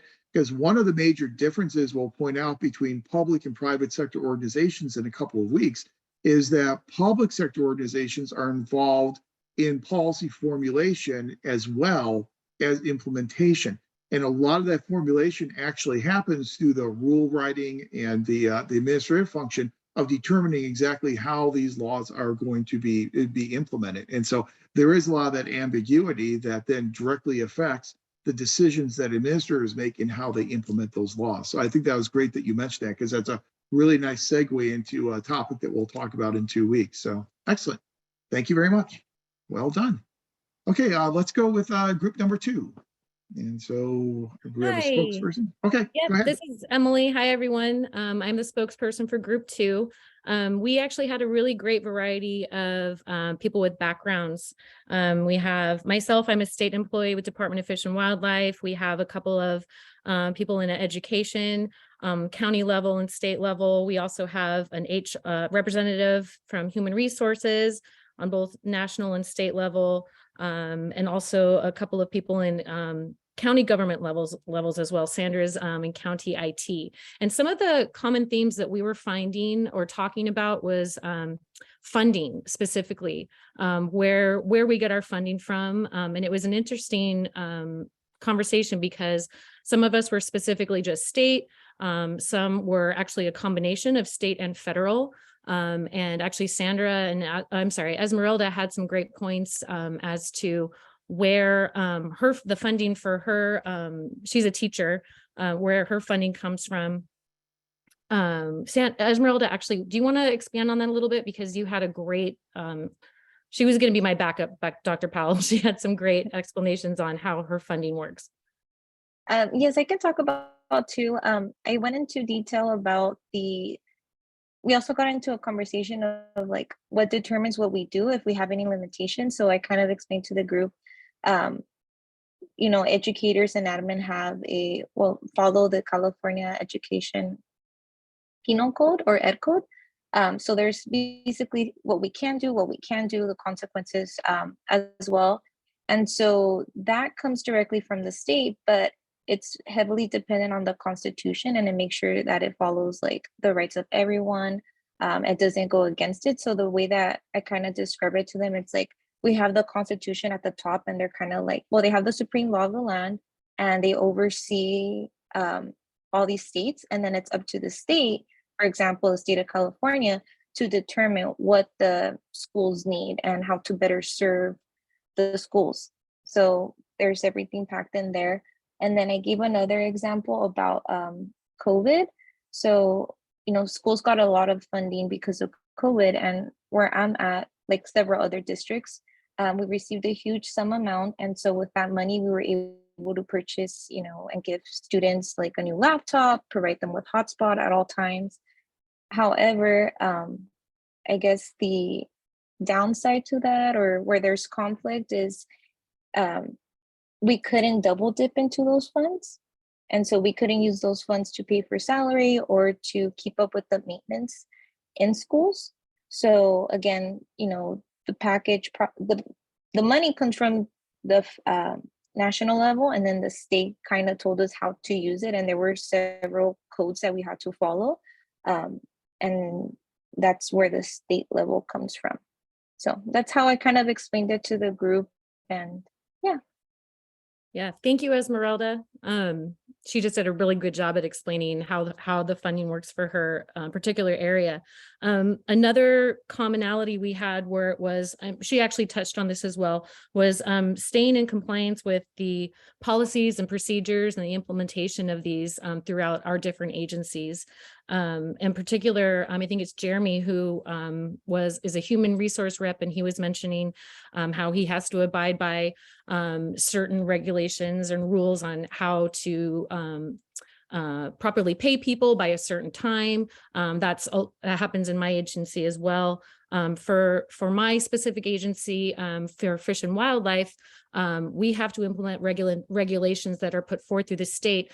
And also we have to recognize people coming from other states. We have hunters and fishermen that come with licenses and hunting cards and whatnot, and they have to still abide by California regulations. So we have to look at that, but also look at the stay in compliance with regulations from, like, for example, the EPA and US Fish and Wildlife regulations as well. So you'd mentioned before, I think it was Claudia had actually pointed this out in our conversation about many masters, where there's a lot of overlapping and having to really make sure that you're in compliance with everything. So those were the two main themes that we were talking about throughout our conversation. Perfect. Great. Thank you, Emily. And thank you, Esmeralda. Those great examples. I'll pick up on the funding one because I served for several years on a local school board, and so I know exactly what Esmeralda is talking about in terms of the restricted and unrestricted funds. And, some funds are restricted and they can only be used for certain types of expenditures. And we would get federal money, and we would get Title I, Title II, Title III, and Title IV monies that are meant to be spent in different types of areas. And there was a little flexibility in terms of crossing over if you're using for a specific type of expenditure, but for the most part, those monies were walled off in terms of what they could be spent for. We had bond revenue that we passed a bond for constructing buildings and modernizing schools, but we could not use that money for administrative salaries. And that was something that's prohibited in what's called a Prop 39 type of general obligation bond. And so that's absolutely correct, is that we've got these limitations that are placed upon us from the national government, and also some limitations that are placed upon us in the state money that we receive as well. That once the state budget is passed, for the next couple months, the state legislature then passes these things called trailer bills. And the trailer bills will then specifically dictate how these funds are to be implemented, what students these funds can be spent on, what types of expenditures can be made. And so again, even from the state, we have to be in compliance with education code and allow these trailer bills that are passed by the state legislature. So yes, we really do serve these many masters, and sometimes we end up with a frustrating situation where, like with the COVID money that Esmeralda was talking about, is that you're limited in how that money can be spent, but you really got copious amounts of this money, but you have to spend it in the prescribed manner. And even if the school district thinks that there's another way to spend the money that would be beneficial to students, you're oftentimes limited in your ability to do that. And so I think those are outstanding examples. And as a school district is what we consider to be a special purpose government. And as a special purpose government, school districts don't have the same flexibility as a more general purpose government like a city or a county. And there are also a lot more reporting mechanisms for special purpose governments like school districts, and that school districts report to the county Office of Education. But also, if a school district wants to change some of its rules, such as in my district, we had decided to in order to be in compliance with the California Voting Rights Act, we moved our elections from odd year to even year elections, and from at-large to district-based elections. And in order to do that, we not only had to have the county Office of Education approve it, we also had to have the approval of Dean Logan, who is the county clerk recorder. Plus, we then also had to have the approval of the Los Angeles County School District Organization Committee. And so we had all these hoops that we had to jump through. And that's just an example of those many masters that special purpose governments oftentimes serve a lot more masters than a general purpose government, a charter government like a city or a county. So those are excellent examples. So thank you very much. Good job. Dr. Powell, Mhm. Can I add something? Sure. When you were talking about the COVID funding, it hit me that I don't know if you're aware because we were only allowed to use it for certain things. So I guess some school districts, and I don't remember the name, because they wanted to get the money and use it, they misused the funds and they were buying the shuttles. And now I didn't read up, but I think they had to give the money back.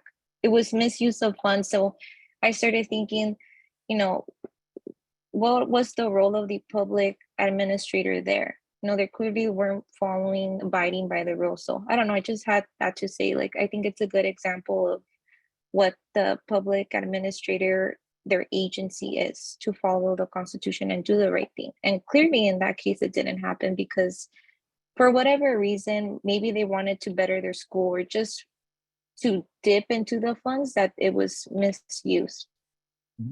Yeah.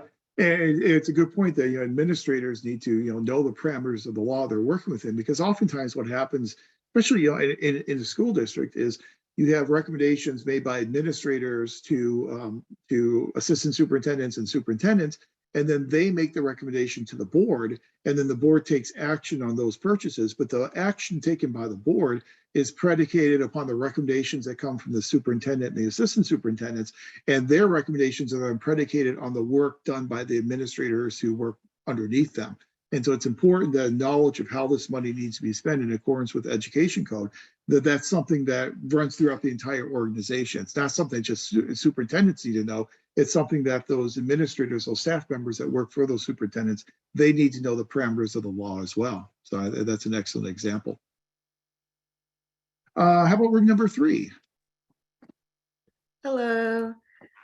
So in group number 3, we had a lot of our members were city employed, and then we had a couple of nonprofits. So Esmeralda's example was very similar to a member of our group because she works for a nonprofit. But how we identified separation of power, we spoke that like within the city there's divisions, and then they are prevented from one division becoming too powerful with within the city. We also spoke about being able to help constituents with resources within our organization scope. And then it just helps us be more efficient to constituents. And then in regards to federalism, we said that it provides equality and that there are multiple levels of function. It allows us to accommodate diversity and everyone has an opinion. We also said that it represents democracy and we're able to be political and apolitical.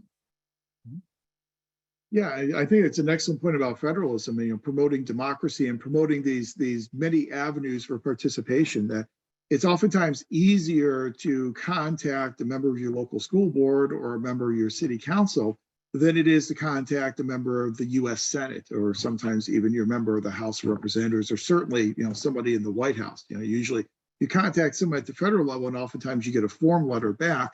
You contact your member of this local school board or your city council, and oftentimes you get a call directly from that representative. And so having this system of federalism and having these decisions that are being made at the local level, those decisions are being made closer to the citizens who are being impacted by those decisions. That's a good thing, obviously, because it provides those avenues for contact for citizens. The disadvantage of it, though, is that oftentimes because of that contact, there's local officials end up becoming overwhelmed with a lot of those contacts from citizens, and sometimes it's almost be careful what you ask for, because then sometimes you'll get people showing up at the meeting who it makes it difficult to do the business of the board or of the city council. But making those decisions at that local level bring those decisions much closer to the people who are being directly affected by those decisions, which obviously then promotes democracy. I think that's a really important point for deliberative democracy. And if we didn't have that, if we had a unitary government where all the decisions are being made at the national level, obviously it will be a much more remote decision-making process. In the past, I've had some students, international students from Saudi Arabia, and the Saudi government provides full tuition for their students to come over and get their MPAs in American institutions. And one of the difficulties for some of my Saudi students was the idea of deliberative democracy and how you are an administrator within a system of deliberative democracy, because that's a concept that they don't really deal with a lot back home, because in the Saudi government, it's very centralized. Even the regional governments are very much held accountable to the crown and to the royal family. And so you really don't have those same avenues for participation, and you don't have those pressures, if you will, and that scrutiny placed upon you by members of the public in Saudi Arabia that you oftentimes have here in our American system of government. And so it's just kind of an interesting comparison about how public administration is done in other countries, and the way in which we do it sometimes doesn't translate very well to other countries because of our different political culture. So it's like we'll find out when we read the Woodrow Wilson article in a couple of weeks that he always says politics is the touchstone of administration. And any type of administrative type of innovations we try and implement, we always have to implement them with an eye on our political system. And they always have to be modified to match our unique American political culture. And group number 4, last but certainly not least. Daniel, I'm the spokesperson for group number 4. So one of the impacts that we spoke about in our group was the way that performance is used as a basis for funding for some of our organizations. The way that we have certain performance metrics, and those performance metrics are, used to determine how much money organizations receive from the federal government.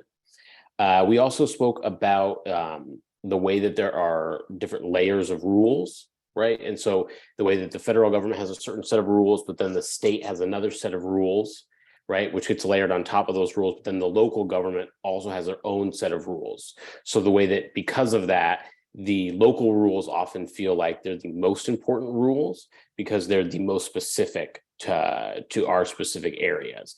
And then the discussion of rules led us to a discussion about right now in California, the requirements that the state of California has for local governments to build a certain amount of housing in each municipality. And so we had a discussion about what level is better in order to determine those rules in regards to housing and the way that the local government interacts with the state government in the implementation of that rule specifically for building housing, because a number of people in our group have jobs that are related to building and housing in their local governments. Great. And housing is a perfect example of that, when you have rules overlaid on top of rules. And you're right, as you move down the intergovernmental system, the rules tend to be much more specific at the local level, than more general at the state level, and then even more general up at the federal level, because the administration is much more direct at the local level and it's much more indirect at the federal level. And the point that your group made about performance is a really, really important point. And measuring performance and then tying things such as appropriations and funding to those performance metrics. And one thing that we have learned is one of the unique aspects that makes public administration unique from the private sector is sometimes our difficulty in developing those objective empirical performance metrics.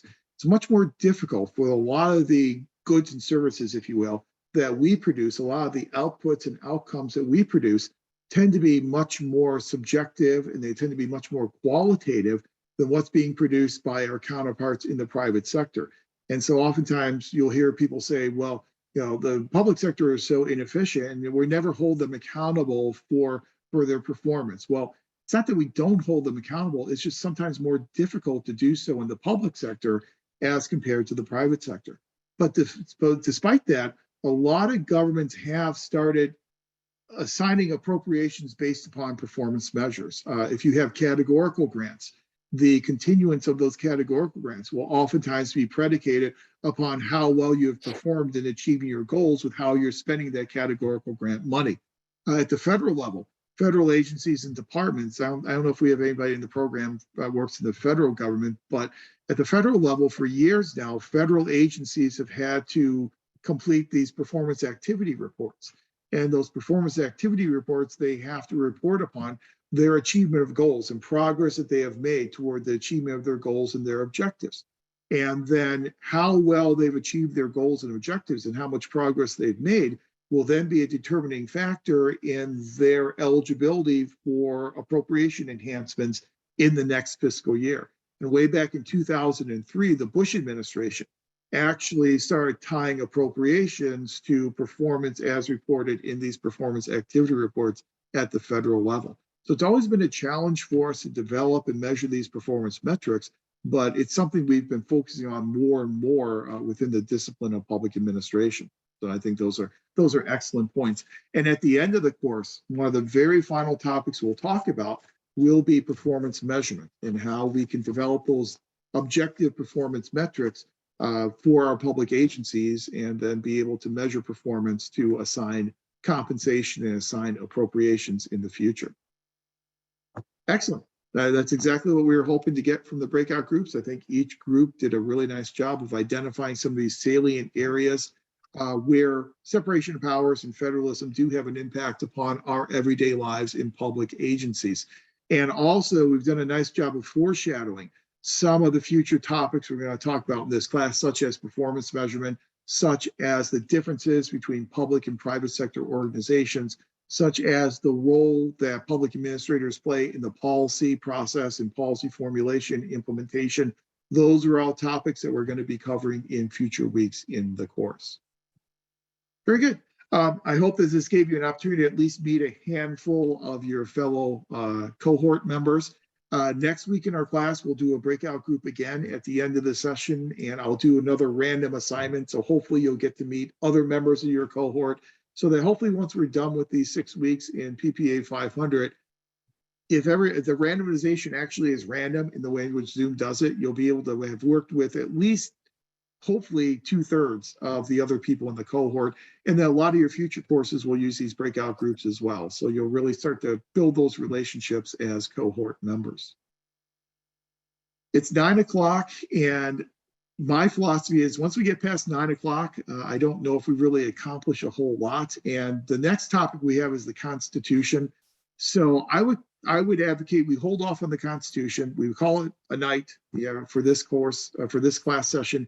Then next week when we get together, we will start out our discussion with the Constitution. We'll go through the different parts of the Constitution, talk about how the Constitution has developed and the importance of knowing the Constitution for the qualified good faith immunity that we enjoy as public administrators, and then move into a discussion of accountability and ethics. We'll talk about some of the reasons why accountability is sometimes difficult to achieve in the public sector. And then we'll wrap up next week's session with breakout groups looking at some examples that you've experienced in terms of ethical adherence and ethical violations. So that's kind of our plan moving forward. Remember, March 5th, you have to have your Canvas essay number 1 done, your response to my initial prompt, as well as responses to 2 of your classmates. Any questions as we wrap it up for this evening?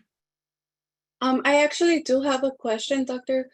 My question is, as far as the response, what are the key things that you're looking into our response to our class or colleagues? Sure, that's a great question. For the responses to classmates, they can be very brief, less a paragraph, maybe a couple of sentences. And just if someone has, mentioned something that you have some experience with, then, you can talk about that and talk about your experience with that issue. I'm really looking for the responses to be supportive, obviously to be professional, and to kind of move the discussion forward a little bit. So, look through your classmates' responses and their posts, and if there's anything that kind of rings true with you, maybe something that you have dealt with at work in your organization, then you can make that the subject of your response. And, again, in a couple of sentences, just kind of elaborate on your experience with what they are discussing and in a supportive and positive type of way. Does that help? Okay, perfect. Thank you. Sure, my pleasure. And again, the way in which I grade the Canvas essays, the vast majority is 30 points, 20 points are assigned for your initial response, and then only 5 points for each of your responses to classmates. So the lion's share of the grade will be based upon your response to my initial prompt. Okay, good question.